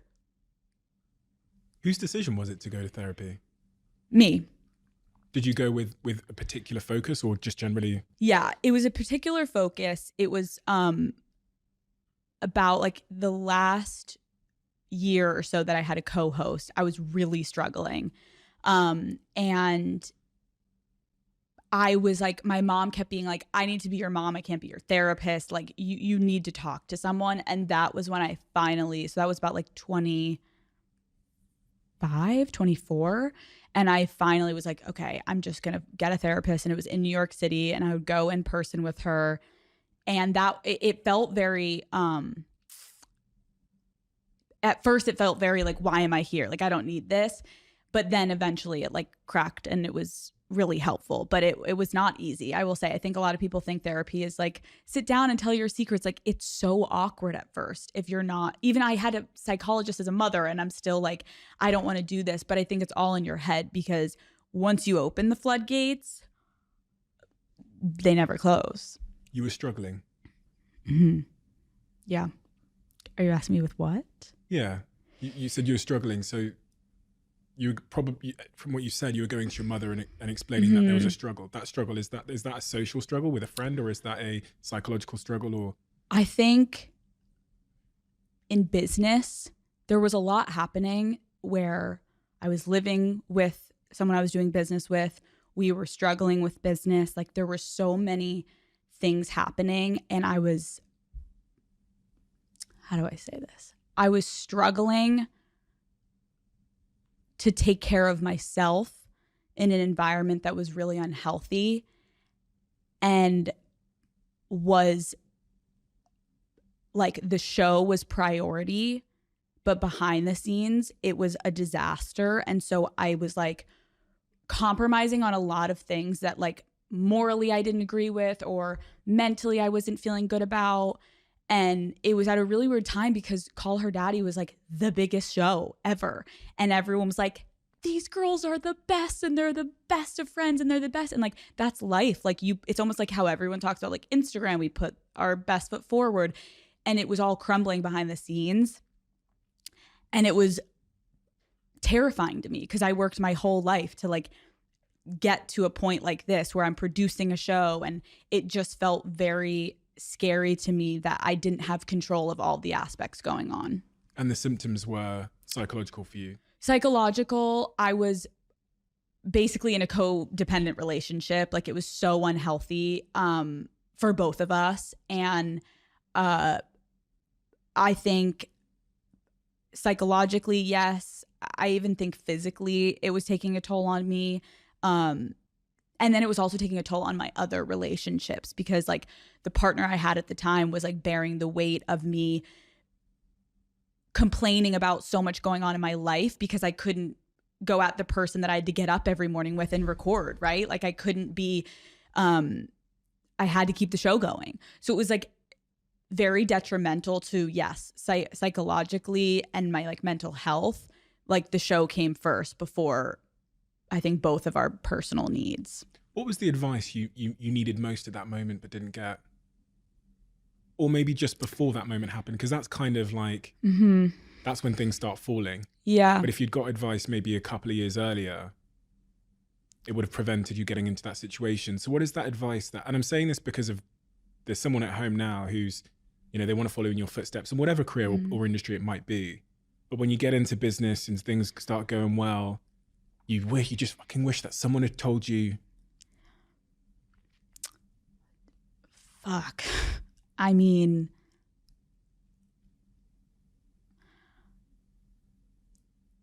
maybe that it's okay to leave. It's okay to leave a situation for both people involved. It's okay to want to hold on to something because in some aspects it's really working. But if you are compromising your morals and your mental health and at one point your sanity, like, it ain't worth it. But again, I think like, even if someone had told me that, I had to live through it because I worked my whole life for this. Like, I finally got the show and I was producing and I was doing what I loved, but I then started to hate it. And that to me was when I was like, I didn't need anyone to tell me at that point that I should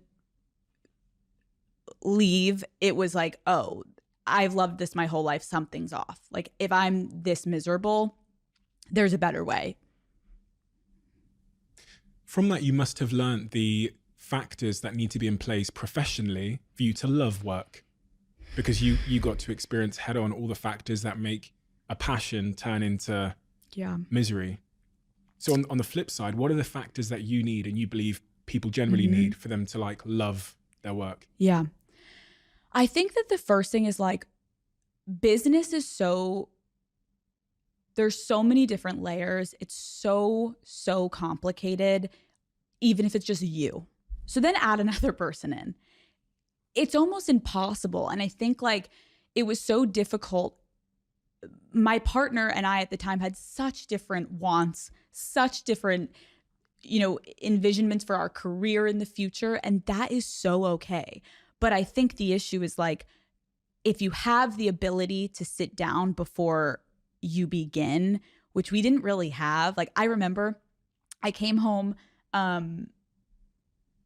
one day, or she came home from work one day. She was the third roommate to me and my best friend from childhood. We had met her, like, it was like a very random, like, hey, we need a third. Do you want to come live with us? We'd lived together for like a couple months, if that. And I was like, do you want to do this podcast with me? I had no idea it was going to be the biggest podcast in the world. I had no idea her wants and what truly she was interested in, what she was passionate about. We were passionate about such different things. So it's like, I think in business, you do have to actually believe that this could become the biggest thing. You have to put your mind there. And one, that's incredible for your self-confidence to be like, if you're starting a business, pretend it's about to be Apple. Envision and who you're sitting next to. Do you want to be there with them? Or for yourself, are you willing to get there and sacrifice certain things in your personal life to get there? Like, whether it's a duo or a singular person, like, you actually have to envision yourself at the end line and at your goal, because you have to mentally start to function that way, because then all of a sudden you could get there. And then you're like, oh, fuck, I didn't plan for this. And I think that's kind of what we both felt. We were like, we don't even really know each other. 3 episodes in, this is the biggest show in the world. Like, we're drinking buddies. Like, what? This is not supposed to be a business, and we are way in over our heads. And I think that's okay. But I look back and I'm like, I had no idea what we were getting ourselves into. But I do think in business, it's like, you got to think big, because once you get there, you better be prepared. And I wasn't. Do you know what? That's actually the advice that I wish I'd got before I started in business, which is, imagine the day when someone comes along and offers you 100 million. How are your contracts? How are you? Because when you start, you'll be tempted by, oh my God, £50,000 to £5,000. Here you go, everything. I'll sign anything. And then, and you do that often in your desperation and naivety, but then you get 5 years down the line, things are big, and you just absolutely fucking wish and dread that you didn't think like this. So there's going to be a lot of people listening that are either starting out in their business journeys that really need to get into that difficult mindset. The thing is, what you said also applies to relationships generally. This idea of like making sure from the jump that your visions are aligned. Oh yeah. I also love that you said, we wish we could have told ourselves, but then I'm also in life like, no, that was supposed to happen, because now when I went and signed my Spotify deal, you best believe I was like, who's around me?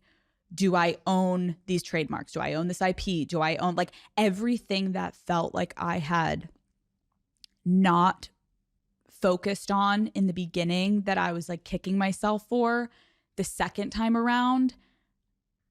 I was like damn sure that I had like everything locked in. And I still even made like a couple mistakes, but like I think that that's also just life of like, you can try to be as prepared as you can.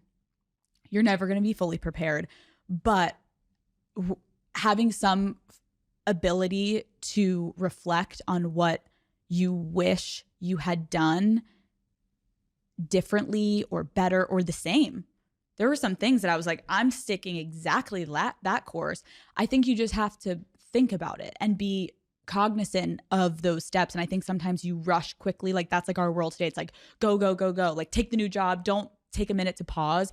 That's where I think you get screwed over within yourself of not recognizing like, what's going to be different this time? You were miserable over there. How's it going to be different? So I wouldn't take it back. I just think, of course, there's things I wish I had done differently, but then I did them differently for my next deal. And I am exponentially happier with the way that I'm handling business, who I'm surrounding myself with, how I'm hiring, who touches the product. Like, there's everything now I've formulated.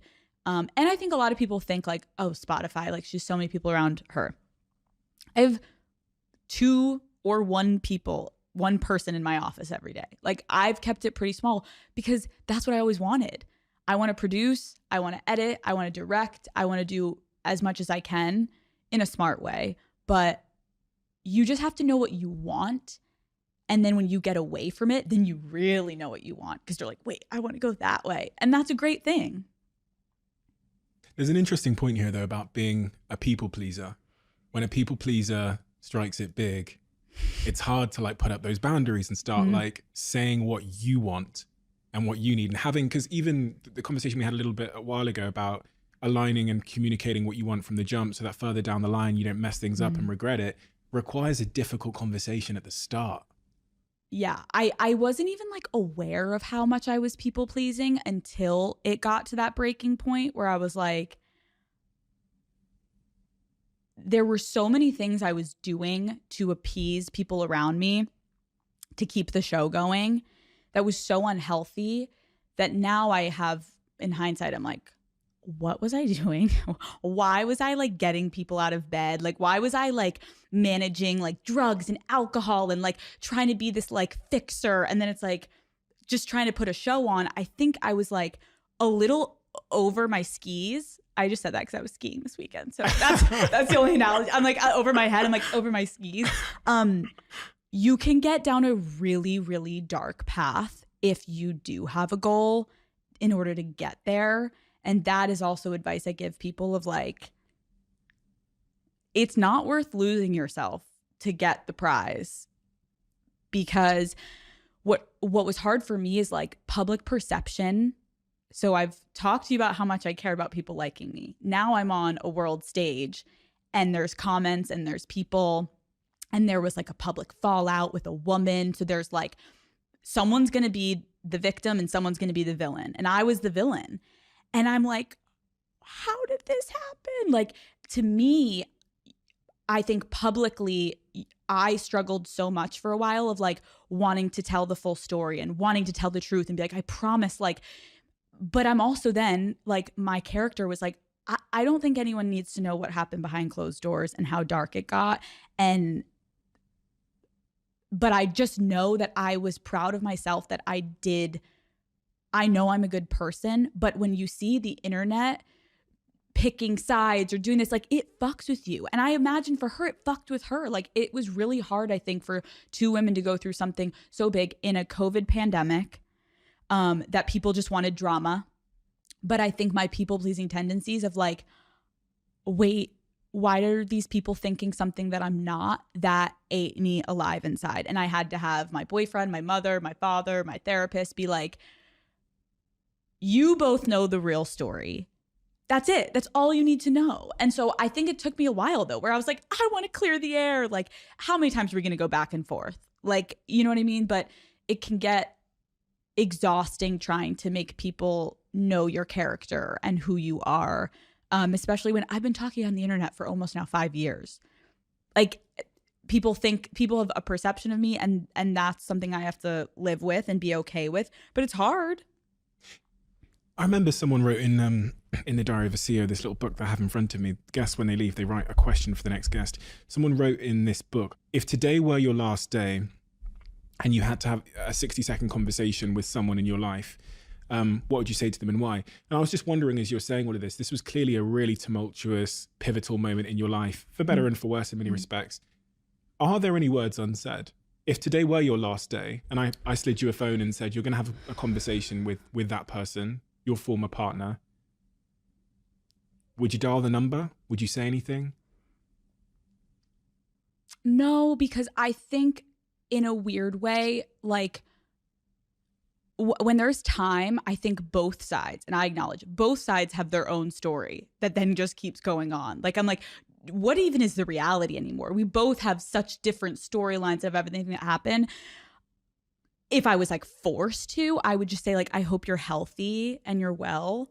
But I think we're both like in a beautiful way. I said this to someone recently. I was like, it's so much better that we're both doing our own things. Like, that's the same thing in like romantic relationships. Like, I think a lot of times you try to keep making something work. It shouldn't be that difficult. It really shouldn't. If it's meant to work, it will be working. And I'm in the healthiest relationship of my life right now. And I'm like, this feels great. This is what it's supposed to feel like. So no, I don't think that I would pick up the phone because I think we see things very differently, and that's okay. That's life. Like, that's the world. That's politics. That's religion. That's friendships ending. That's marriages ending. Like, you're just going to be like, I don't see it like you. And that's okay. I think the internet's probably a little bit more invested than even the two of us are. But yeah, I think that would be just, I hope you're healthy. Call her daddy. You tell me where the boundaries are here, but how big is this show? You know, it's difficult to get an idea of it because it's kind of a black box the way it operates on Spotify. But what can you tell me about the size of the show? Because I want to go into what's made it successful. So give me the headline. I would say that it is the most listened to female podcast in the world. Wow. It's exclusive at Spotify. So that is wild to me, that the numbers, even being exclusive and you can only find it on one platform, that it's as big as it is. It still doesn't really like register to me because when people say that, I'm like, podcasting's weird. Like, I don't like, I'm not a singer seeing everyone in the audience. Like, I just like talk and then I go and eat a sandwich and play with my dogs and go to sleep. Like, sometimes it doesn't register, but the success of this show is wild to me because when we first released our first 3 episodes with Barstool Sports, it went number 2 right underneath Joe Rogan. And I think every podcast, if it has like a lot of traction, like the algorithm works where like if you have immediate engagement of like new followers, a lot of people are going to hit up in the top 10. But then by week 3 and then week 4 and then week 10 and then week 20, it was constantly just sitting right under Rogan. And then I remember like, I think it was maybe our 10th week or something, it went past Rogan and we were back to second. And it was like, whoa, that wasn't the plan. Like, of course the plan is to get big, but I just remember, I remember Erica Nardini, who's the CEO at Barstool, came in and was like, just so you know, like, girls, your episode is like getting the same numbers as our biggest show at Barstool, PMT or yeah. And I was like, really? Like, that's so cool. Like, we didn't have like a concept, I don't think yet. So it went viral so fast. And again, that goes back to like, there was no plan. Like, I knew in my mind, like, I love doing this, but like, there was no plan. I didn't even want to be a podcaster. Like, I wanted to direct films and TV shows. And so then after that, the show only continued to grow. And it still doesn't feel real. Like, I think the craziest thing was when I signed my Spotify deal, it was very exciting for me that Spotify looked at me and was like, we really respect what you did in the past, but pitch us what's the future because that's why we're signing you. Knowing a little bit about Spotify and the numbers in the podcasting game, I know you must be getting hundreds of millions of downloads and streams a month. It's wild. Like, don't tell me that because like, it's like, what? It's crazy. Why the most listened to female podcast in the world, hundreds of millions of downloads every month. There's millions of podcasts out there. There's loads of numbers knocking around. I read one recently that said there's almost 3 million podcasts. Why yours? Why you and why yours? You must have, like, slowly over time, which is kind of what we've tried to do, look back and tried to figure it out. Mm-hmm. Like, what's the subtle and obvious things that have made you be so successful? I think truly there is, and like, I'm obviously being biased, but I don't think that anyone has the relationship they have with their audience the way that I do. I think when you start a show talking about sex, especially for women, and it's so taboo and there's so much shame, the amount of trust that garnered for me and between me and them was unmatched. Like, I still to this day, it shocks me that women come up to me in the street and will tell me about sexual abuse that they went through, and we've just met in 15 seconds. They're like, Alex, I have to tell you, you got me out of this really toxic, abusive situation.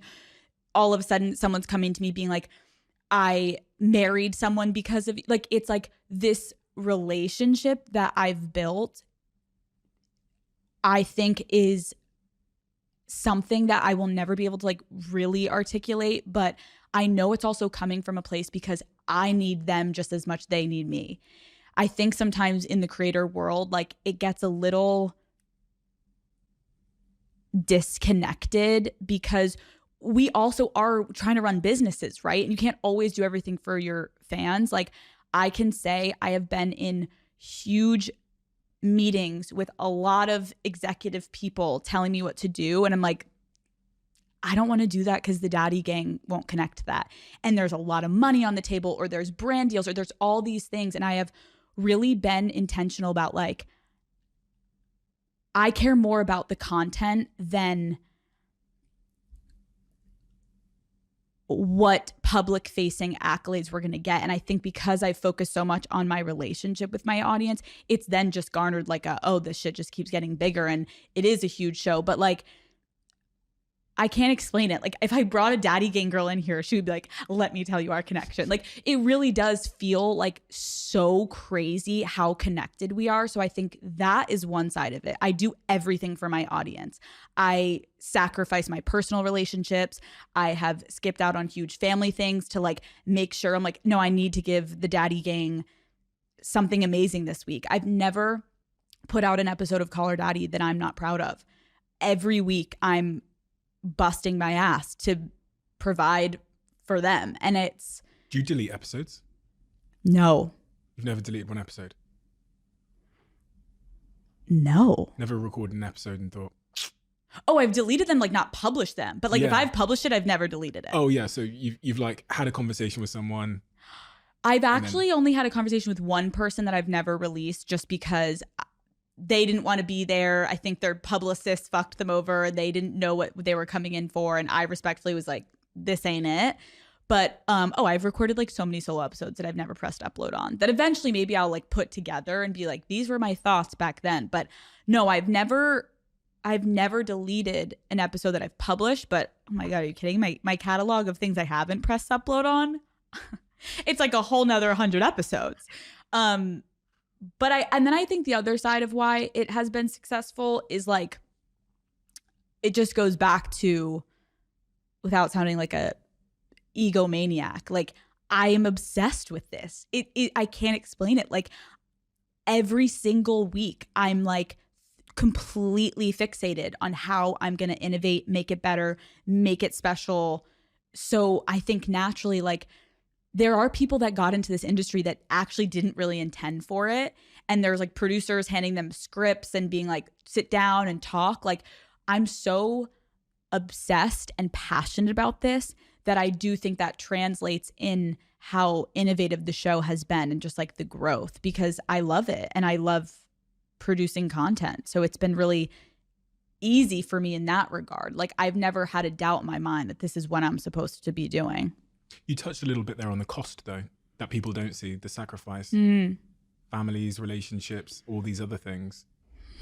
Part of the reason I started the show actually was to shed more of a light on the cost of like being a CEO, because it's very glamorized. Everyone wants to do it. But then I think providing balance allows people to understand if it's actually the right choice for them, away from the accolades and the followers and the clapping. Like, is this really the right choice for you? So in your experience, what has been the material cost of your journey?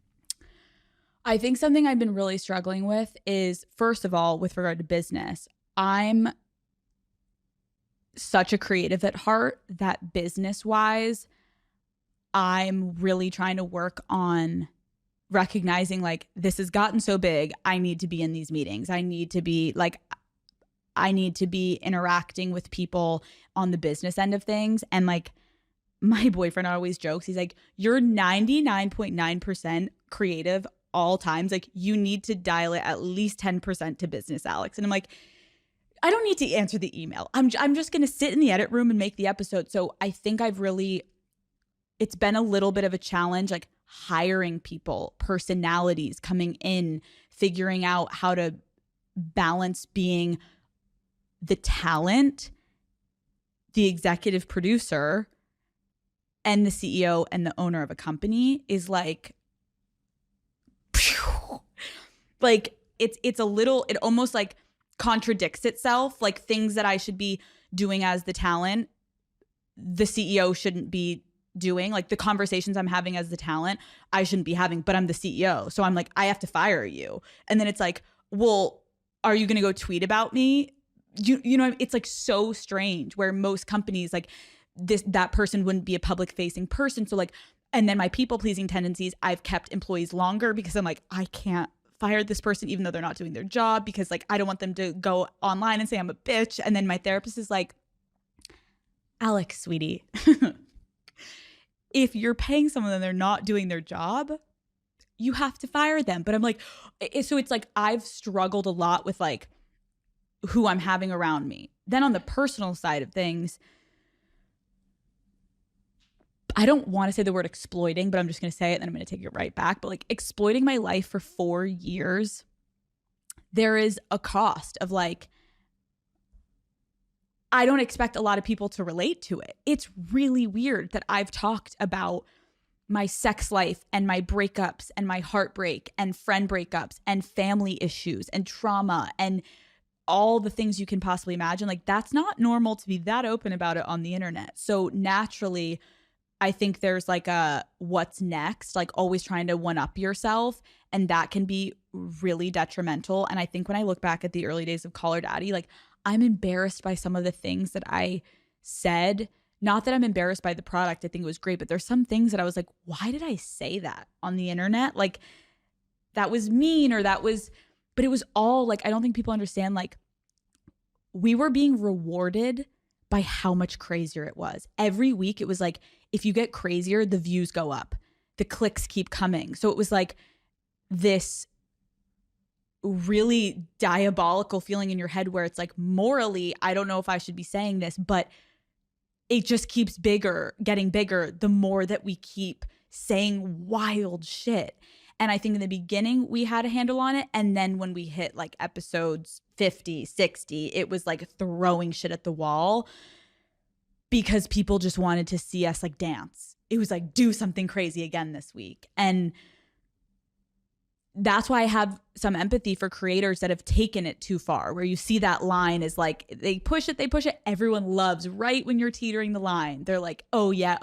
The minute you cross the line, even though they've been encouraging you to go farther, and you fall off, what's wrong with you?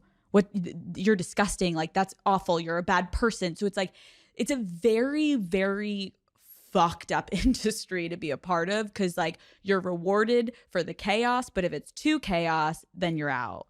Has it ever crossed your mind, being someone who publishes a lot of content and does it frequently at a certain cadence, you have a community that are expecting it from you, that you probably can't stop to some degree, or the pressure that exists to keep you going, keep publishing, keep going, means that there is, in some respects, you could say a bit of a lack of freedom. Like you couldn't take 6 months off, right? I can't even take 2 weeks off. That has crossed my mind. There's some days where like the unforgivingness of this industry gets a little, it freaks me out a little bit because I've found myself, like I just said, being like, wait, why did I do that? Because I'm so deep in it and I'm so content focused and I'm pulling myself out. I'm like the Alex with her family and her partner and her real life. Like that's not who I am. I think, I actually think that's why I kind of pivoted my show for a minute to interviews. I needed like a break because I was like, first of all, we don't need to keep hearing me talking. Like, let's give me a break. Like, you're all sick of me. I wanted to just start to talk to other people for a second because doing these solo episodes every single week, I needed something new and unique to say. And that can cause you to lose your fucking mind. Like, I don't think people understand like an hour of content. I was talking to my boyfriend about this. He's like, I make 1.5 hour movies that we work on for 9 months. Like every week you have an hour to fill. And if it's just you talking, it's like almost insane. Like you're going to start doing things. You're going to start putting yourself in situations to get content, to talk about things. And I started to be like, this is unhealthy. There's other ways to entertain people and other ways to feel creatively stimulated. And that's when I just started to talk to other people. And then interviewing, I think, gave me like a real sense of fulfillment, because it goes back to my childhood. Like, I love connecting with people. I love what we're doing right now. This is like my jam. This is like, let's go for 5 hours. Every time I do a podcast, people are like, that was the longest podcast we've ever done. I'm like, I can't stop talking because I love connecting with people. I love discussing topics. And right now that's what I'm doing on my show. And again, like I said, who knows, maybe it will change in a year, but yeah, it's a weird feeling to be like, where is the end mark? I don't think there is an end mark for me, because maybe it will look different. But aside from all of like the drama of what we're talking about, it goes back to me being like, I love this shit. And so are there boundaries I can set with myself in order to make it healthier? Just like any person with any job, like you can get wrapped up in that and it's not healthy. A lot has been written about the financial deal you did with Spotify. A lot of people talk about that. What impact did that have, if any, on your life? There's this $60 million numbers flown around everywhere. You don't have to confirm or deny. But did that change things in any material way? It was the craziest, truly the craziest feeling that I still can't really articulate, of like, I never started this for money. I'm really fortunate how much my parents were like, keep it real, keep it normal. Like, what is all of this if you're about to be like this, like none of this matters. It could all be gone tomorrow. And so I've been fortunate to be raised by people that like, it hasn't really affected me. I feel like the same person that I was in Pennsylvania, definitely a little bit more progressed in like how I feel about myself, and I feel smarter and, you know, more whole as a human being. But like that number, all it did to me was solidify that the brand that I built deserves to be where it is. And I haven't really let it get to my head. I'll let you know if it does. But like for right now, I feel like everyone keeps asking me like, how did it change your life? It, for the rest of my life, will change my life and my kids' lives. And like, I get that. But in the immediate, I'm still working the way I always work. I hunch over at my computer. I have the same keyboards. Like people are like, how do you not have like the keyboard with all like there's certain like tech things that I could be doing. I don't give a shit. I want to do exactly what I've always been doing and keeping it real and tight to myself and like a little janky. Like I feel like it like makes me feel like I'm still myself, and it hasn't expanded in a way that maybe people think it has. And so I'm proud of myself that I've kind of stayed really grounded in who I am and why I started this.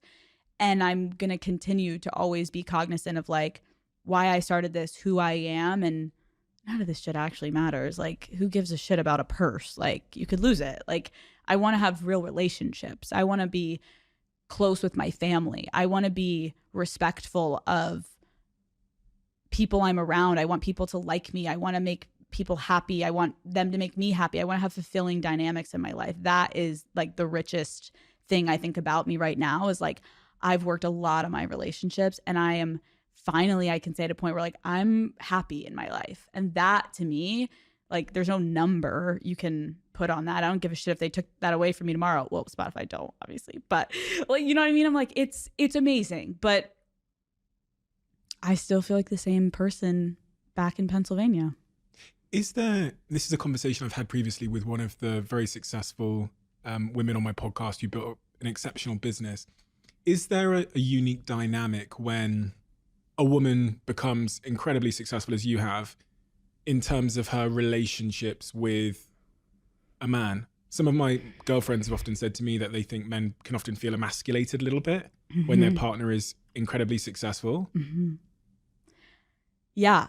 I remember when I started Call Her Daddy, I was having a really hard time with dating, just because as the show got bigger, yeah, men were so insecure. But also that may have been because I was the next morning talking about them on the show, being like, this is what his whatever looks like. I'm like, okay. But no, I really struggled to find genuine relationships of, like, again, I still feel like the like awkward girl that like still at times looks in the mirror and I'm like hyper fixating on certain things about myself. Like, I'm still insecure. So like, yes, I'm the call her daddy girl, but I'm also Alex from Newtown, Pennsylvania, that was bullied and awkward and insecure and like hated everything about herself. So like, I always wanted them to know that version of me that's worked on myself, to have self-love, to respect myself. Like, that version is who I want them to love. But you also have to love my job and respect it and appreciate that this is my passion. My partner now, I remember meeting him and I was like, oh, he's the one, because he's so successful in his own right. And the amount of times that he's been like, you could stop all this tomorrow, I would love you, but you are so talented. It's like the hottest thing about you. Like, when you start talking about your job, I like melt for you because you're so engaged and passionate and excited. And I love how passionate you are. It makes me so happy to be your partner, that I can watch you live out your dreams. And I was like, okay, you passed the test. Like, but it's hard. Like, I think if you're in a relationship, it's not to say that there's going to be moments where your partner's down, you're up financially, where they're at in their career, their status. Like, if you just got a promotion, your partner just got fired, like, that's going to happen. But overall, respect was a huge thing for me, where this means more to me than anything. And I need someone that can respect that. Like, I'm going to choose a lot of times my career in moments, and I need you right now to ride with me on this wave of like, maybe in 10 years, it's not going to be the same. And my partner, like, this is the first partner I've ever had that is my biggest cheerleader. Is, you know, we're potentially going to do some stuff work-wise together.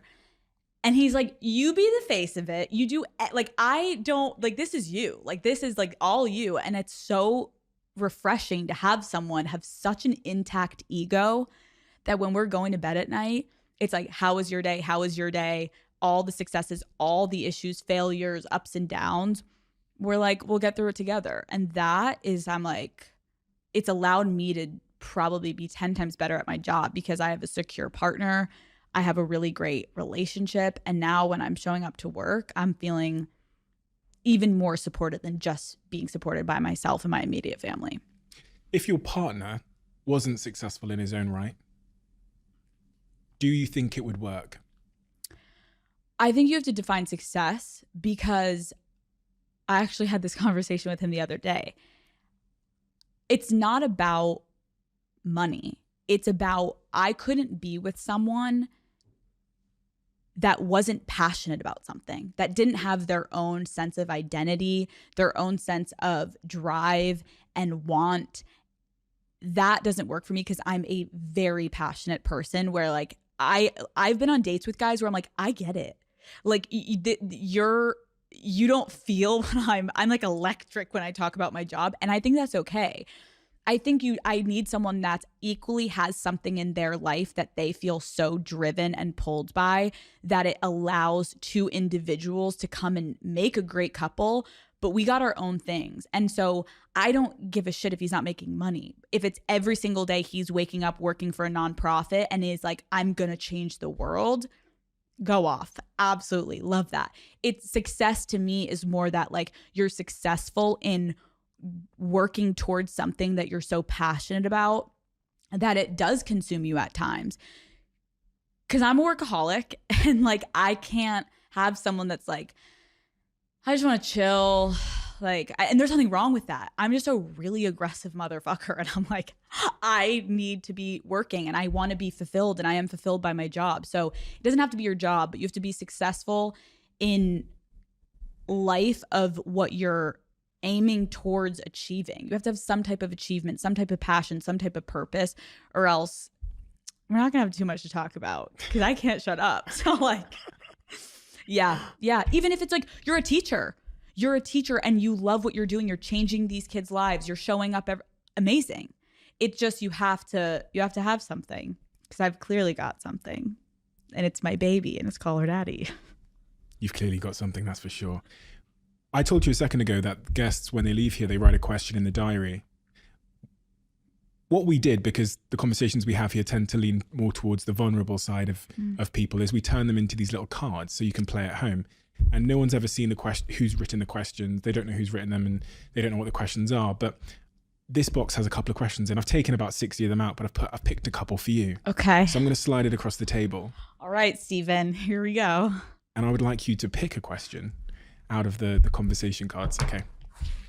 I might ask you to pick more than one, so let's see how we get on. Okay. Whichever one calls you. Oh my God. I have two. Okay. What pain do you enjoy having? What? Oh my God.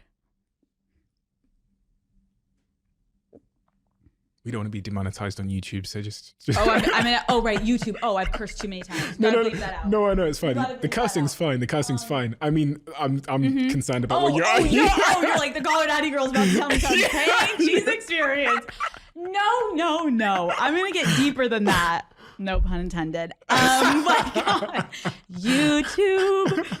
What pain do you enjoy having? I think I've enjoyed the pain of experiencing true love. I thought I was in love in the past. I was in certain variations of whatever I could be capable of giving for love and receiving for love. But recently, I've really experienced the painful moments of loving someone, going through grief, loss, death with them, going through moments of disconnect, moments of not knowing if it was going to work out. Like, I've felt such pain in moments, but also such happiness and joy that completely overrides the pain. But I don't think I've ever experienced it the way that I have with this partner in the beginning, that it was painful to get to where we are now. Now I don't experience that pain with my partner, but like it was... Don't curse. You can curse. It was a motherfucker in the beginning to try to align, is this going to work? Because we both knew it was there, but we were at a little bit of different points in our lives. And I think I enjoy the pain of love and like real, like once in a lifetime, it feels like love. Daddy gang's gonna be like, you sappy bitch. What? We've lost you. I'm still here. It's okay. Can ask you to pick another card. One more. Absolutely. I told you I would be here for 5 hours if you let me stay. Like I will just keep talking. I'm not flying back to London today, so when he's Okay. You got a flight. I'm joking. Oh. Do you think your younger self would be proud, look up to you now? Yeah, I do.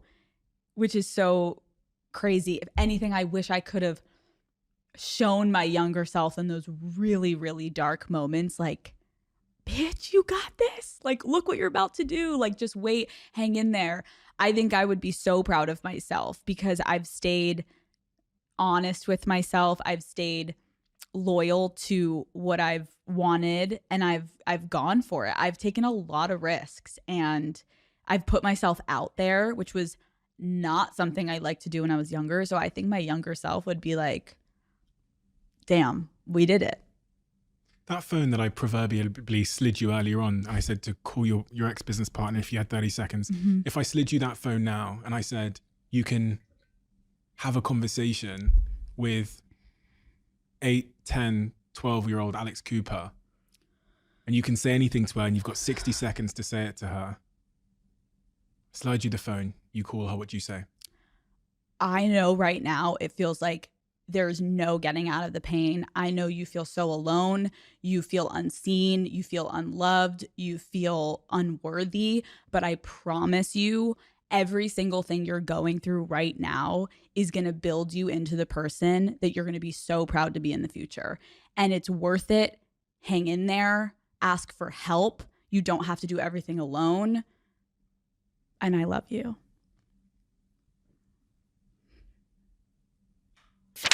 In the Diary of a CEO, we have hundreds of questions that have been left by our guests, and we've put them on these cards.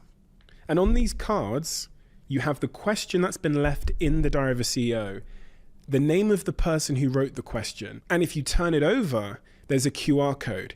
If you scan that code, you can see which guest answered the question and watch the video of them answering it. Every time I've done this podcast and every time we've asked the kind of questions we ask here, I feel a tremendous sense of affinity to the guest. And our aim with these cards is that you can create that sense of connection through vulnerability at home with the people you love the most. And I have some good news for you. As of today, you can add your name to the waiting list to be the first in line to get your own set of conversation cards at theconversationcards.com. What's next for you? A lot that is very exciting. You're launching a business, aren't you? I With your partner, I can tell. And is it a product? Is it cosmetic? What is it? I think that Tell me, Kylie Jenner, tell me. You're going to be on Forbes. I think it's going to make a lot of sense. It's staying in my space. I'm never going to be like, I'm coming out with a water. Like it's like, I'm never going to do something that people are like, oh God, she sold out. It's within the next month, I'll be launching something that is just going to completely elevate and expand the Call Her Daddy brand. Everything that I'm passionate about that I've talked about today, it's just expanding, and it's going to allow Call Her Daddy to live in so many new places. And you're going to be able to experience Call Her Daddy and that brand and other things that I'm passionate about. You're going to be able to consume it. And there's just going to be a lot more that you're going to be able to watch and see. You've achieved so much. It's funny because when I was, thinking about this new venture that you're going to be launching, something you said earlier was really thought-provoking to me. You talked about how you've kind of just got to ask the world and executives and people that you're meeting for what you want, even if you don't really know it, what you want. That idea of demanding from people what you want. I think you said this when you spoke to Jay as well on his show. And it rang a bell in my head somewhere because I'd heard a young member of my team say that they, in some respects, felt like they're kind of faking it, but they needed to fake it to get the value that they deserve. And I reflect on that. I think in the conversation with Jay, you were talking about how women struggle with this more than men in business because of that sort of reluctance to, or whatever. How important do you think it is for people listening now that look up to you, for them to fake it before they make it, or to, demand from the world what they want, even if they don't feel like they deserve it? I think it's everything, because I don't want you to be disingenuous with yourself, but I also want you to realize confidence is a word that feels so just be confident. It is so hard to be confident. You can be confident in certain aspects of your life and very unconfident in others. You can be confident in your friendships, but when you walk into work, you're so unconfident, or the complete opposite. I would say with business, I've learned if you know what you want, that is something you should be able to locate. What do you want? What do you at least think you want? What makes you happy? What is a goal you can at least put on the map? Because if not, then you take a little minute for yourself, come up with something. Then when you're walking into these rooms, you can allow that to kind of be your compass. I know there's so many things for Call Her Daddy that I've wanted to do for so long. And I know that my audience knows, I have kept Call Her Daddy in this bubble, and it's almost about to burst. I've just stayed with the podcast. I have my merch, but I don't do much. I don't really do anything other than it. So I think when I think about expanding, in my mind, it needs to be so perfect, but also I'm but there's so many opportunities. What do I want to do? You don't actually need to know exactly the into the weeds of it. Start having conversations leading with that compass of, this is what I know I want, and ask people for help. Talk to people. I've been having so many meetings that I'm I hate meetings, just let me go create. But I've been having so many meetings about what I'm about to be launching. And there's been people that are able to ask me questions that I wouldn't have been able to think about had I been at home thinking. So it's having a compass of what you know you are driving towards, and then opening it up for discussion around people that have complete different ideas and mindsets, and you will be able to find help. But sometimes I think we have to do it all on our own in business. Like, don't let anyone know what you're up to. It's not there. No one can actually take that away from you, because whatever you're going to do is going to be unique to you.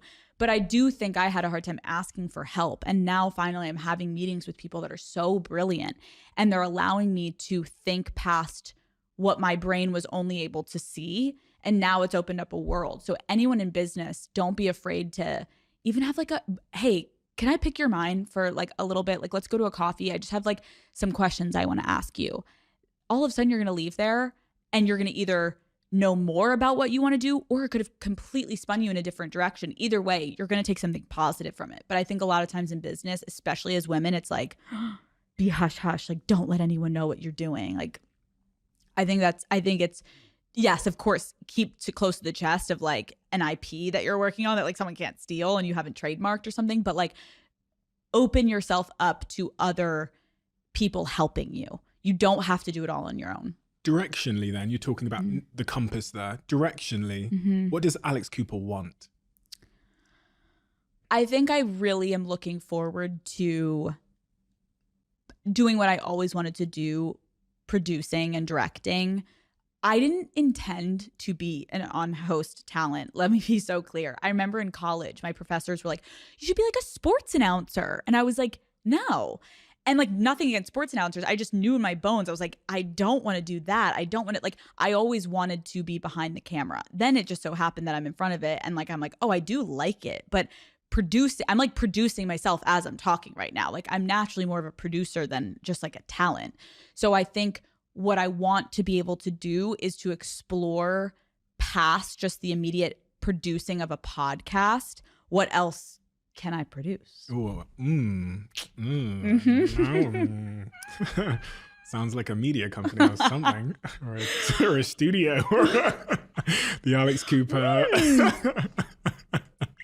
a long I don't sip. know, Steven. That was a long sip. Chug the whole thing and keep drinking. What's your next question? My next question comes from the book.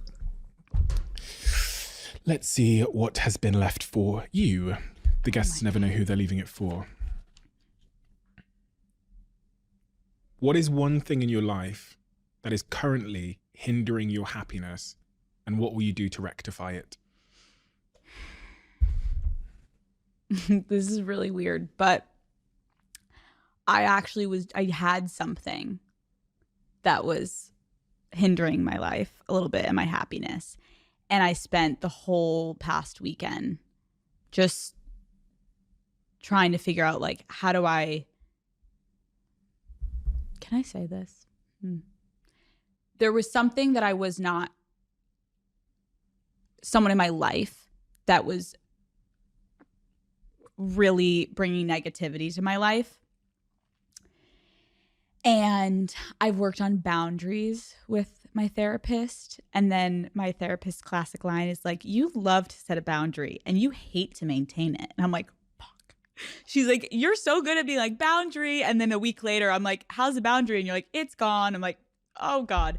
So I finally, for the first time, just kind of ended a relationship with a friend.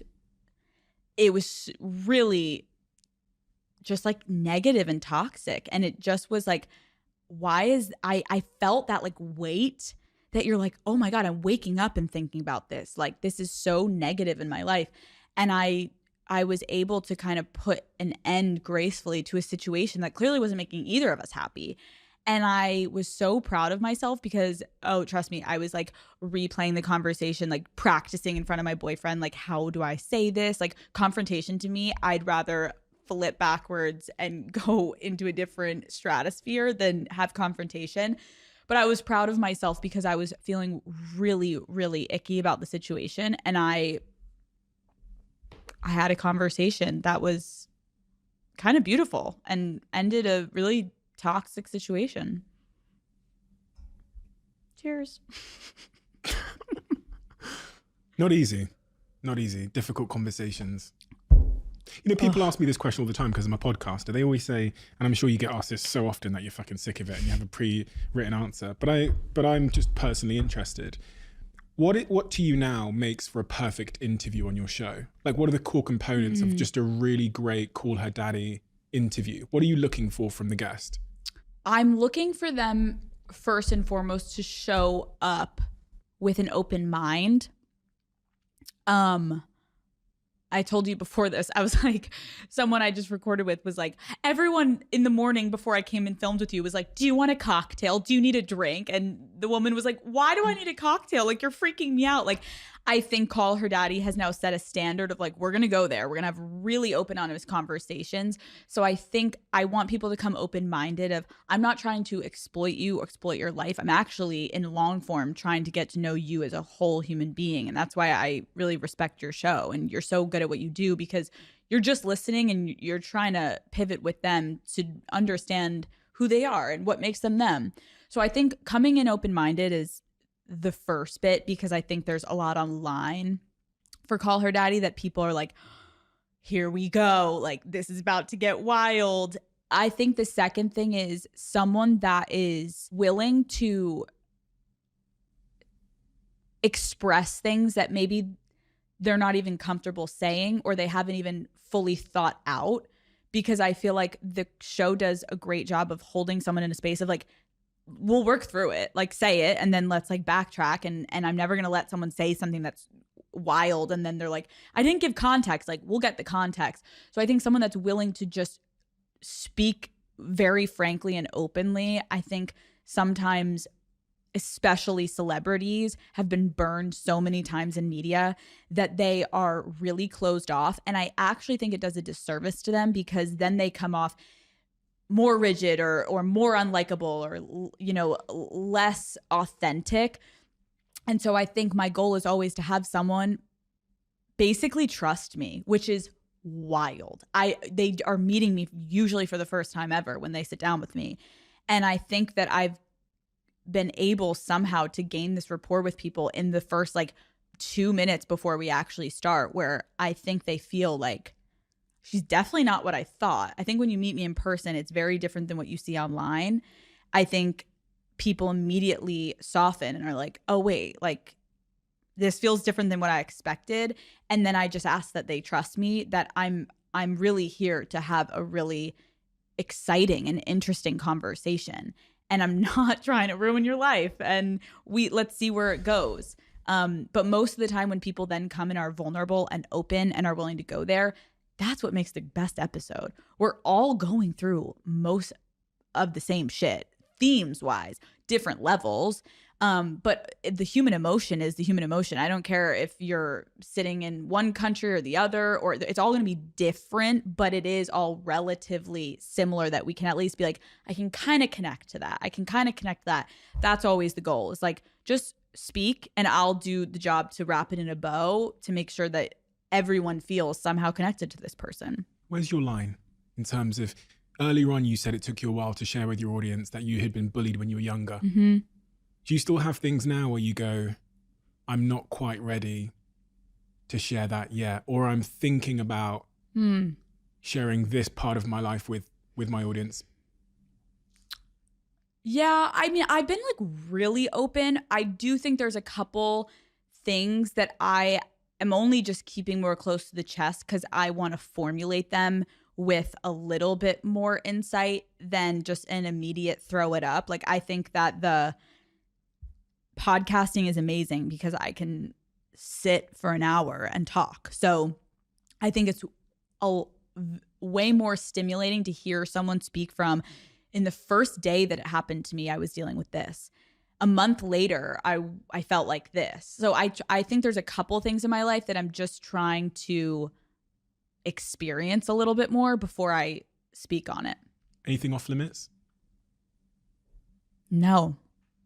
I am like, I feel like I've said everything on the internet that now as I progress, anytime I'm like, should I say that? I'm like, I don't know why, but I'm very unafraid to just, like, you could ask me anything and I'm like, I'll answer your question. Like, there's never, I don't have publicists with me. Like, I don't really care. That sounds like a challenge. I gotta go. Time to go. Yeah, no, I think, okay, so the question I'm going to ask you then, seeing as you challenged me, and this is my last question to you, is it's actually one of those cards in there. It says, I reflected on it when I was picking the cards that I wanted you to have. It was, oh, your arms are crossed. Why did I say that? Slide me the cards. Okay. I'll show you which card it was. There was one in here. I thought, oh, that's an interesting one. That's a doozy. Yeah, this one's a real stitch up. Let me find the one it was. It's this one. Oh. I'll put it back in there and I'll wrap it up just so you can uncover it. There you go. It'll be the first one. There's only one in there. Oh. Oh. No. Tell me something you have never told anyone before. Oh, I'm going to have to sit here for an hour and think about this. As you know, I can never shut up, so I'm pretty open. Something I've never told anyone?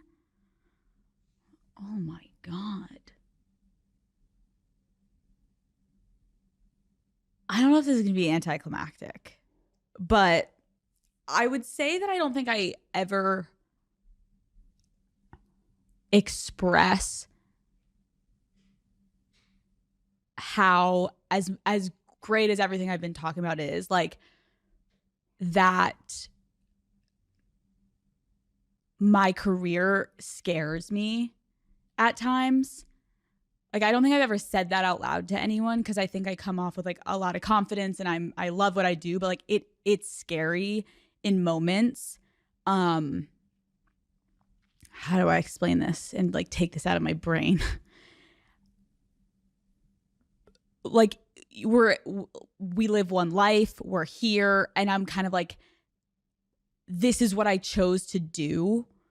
And I'm 28 right now. It's a little scary to think of how publicly I've decided to live my life. And I try not to think about how scary it is at times. Like, because I don't think it's a very relatable thing to say. Like, when I'm producing my show, I'm always like, that doesn't sound relatable, of like talking about like your comment section. Like, it's really fucking scary how much every week I just keep putting myself out there. And it's almost like there's no time to stop and like wonder, like, is this what I should be doing? Or would I be happier doing something else? Like, because I am really happy, but it's like this public world isn't exactly what I wanted in terms of like producing content you can do while not being a public facing person. So I think I get, it freaks me out sometimes, and then I just try to not think about it, because I don't think, just like anyone, if you're going through something, like, I can't really explain the feelings, maybe unless you're in the situation, which I know is like, oh, boo-hoo, you chose this. But like, it's really fucking weird having millions of people watching you, listening to you, taking your advice, like living out what you're telling them to do. Like, sometimes I'm like, fuck, like, am I doing it right? Like, I think social media, like, it's just a little weird because I don't think it's natural.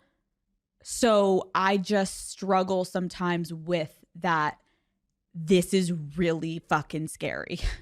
Like, we're sitting here right now, but it still doesn't register to me that so many people are going to listen to this. Like, I'm half blacking out in this interview, but I'm like, oh shit. And then like, these are like my high thoughts always, but I'm like, the perception that people have of me on the internet, I'm like, I kind of feel like that is who I am, but like, is that who I am? Like, you have to perform when you're in front of this microphone. Like, I'm not talking all day.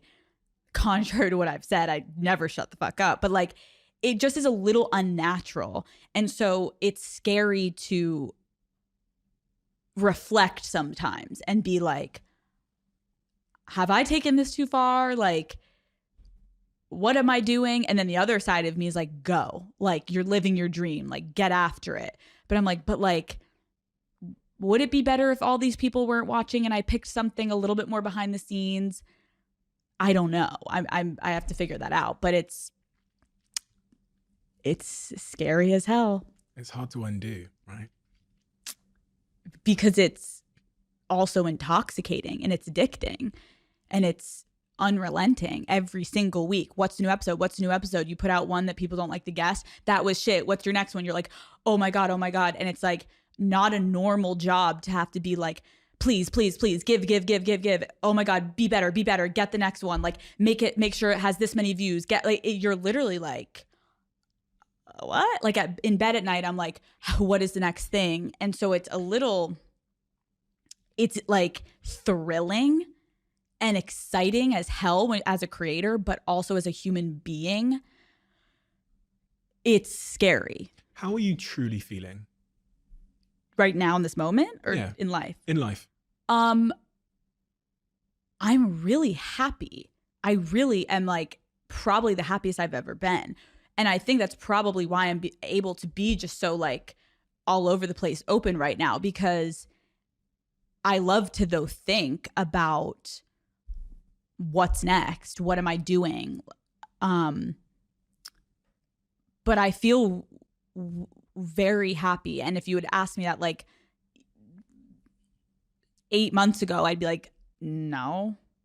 So I'm happy. I'm just constantly in my head thinking, like I can't stop. It's like 2 a.m. and I'm like picking up my phone, writing notes. Like, so sometimes I'm like, please stop. My brain never is like silent. So I think that's where when I start having conversations like this, now I'm going to be home like, whoa, like this is giving me a lot to think about. But no, I am really happy.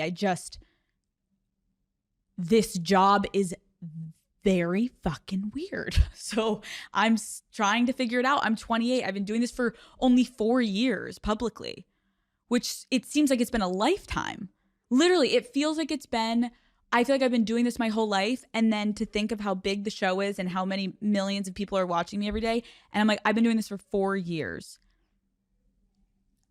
That is actually a really short amount of time, but it feels so much longer than it actually is. So, woo. Yeah. Well, this is why you're brilliant, isn't it? That obsession. And with that obsession comes the cost of the 2 a.m. note section in the iPhone. That's the cost of the brilliance, right? And there's always a cost to our brilliance. But thank you so much for the inspiration. You've been an inspiration for me on this show when I'm trying to figure out which way to go and trying to take cues on like why, you've managed to build such an intense, immense connection with your audience. And yeah, I'm so excited to see this production company launch, the Alex Cooper Studios and your movies and all of these things you're going to do in the future, because they're going to, if they have the same principles as your current show, they're going to be equally as awesome. And I'd love to invest in that if you're ever looking for an investor. So. Oh, yes. No, thank you so much, Stephen. Like, you are so talented at what you do. And I don't think I've ever had a conversation with cameras around this honest. And I really appreciate whenever people are getting vulnerable and talking about their feelings. It does take a very specific type of human being for someone to open up. And I felt immediately comfortable with you, and you're so talented. So thank you for having me on, because this was a pleasure. But now also I'm going to be not stopping thinking about all the things I just said for the rest of the weekend. I'm like, shit. No, thank you. Thank you. Thank you. Thank you so much, Alex. Thank you. Quick one. As you guys know, we're lucky enough to have Blue Jeans as a sponsor and supporter of this podcast. For anyone that doesn't know, Blue Jeans is an online video conferencing tool that allows you to have slick, fast, good, quality online meetings without any of those glitches that you'd normally find with other meeting online providers. You know the ones I'm talking about. And they have a new feature called Blue Jeans Basic, which I wanted to tell you about. Blue Jeans Basic is essentially a free version of their top quality video conferencing. And that means that you get immersive video experiences. You get that super high quality, super easy and zero fuss experience And apart from 0 time limits on meetings and calls, it also comes with high fidelity audio and video, including Dolby Voice. They also have expertise grade security, so you can collaborate with confidence. It's so smooth that it's quite literally changed the game for myself and my team without compromising quality at all. So if you'd like to check them out, search bluejeans.com and let me know how you get on. DM me, tweet me, whatever works for you. Let me know how you find it. I've now been a Huel drinker for about 4 years, roughly. So much so that I ended up investing in the company, and I play a role on the board of the company, but they also very kindly sponsor this podcast. And to be honest, I've never said this before, but Huel believed in this podcast before anybody else. The CEO, Julian, told me before we even launched the podcast how successful it would be and that Huel would back it. And I absolutely have a huge amount of gratitude for them for that support, but an even greater sense of gratitude for the fact that they've helped me stay nutritionally complete throughout the chaos and hecticness of my tremendously busy business schedule. So if you haven't tried out Huel, which I hope most of you have at least given it a go by now, try it out. It's an unbelievable way to try and stay nutritionally on course if you have a hectic, busy schedule. And let me know what you think. Send me a tweet and a DM, tag me. Let me know what you think.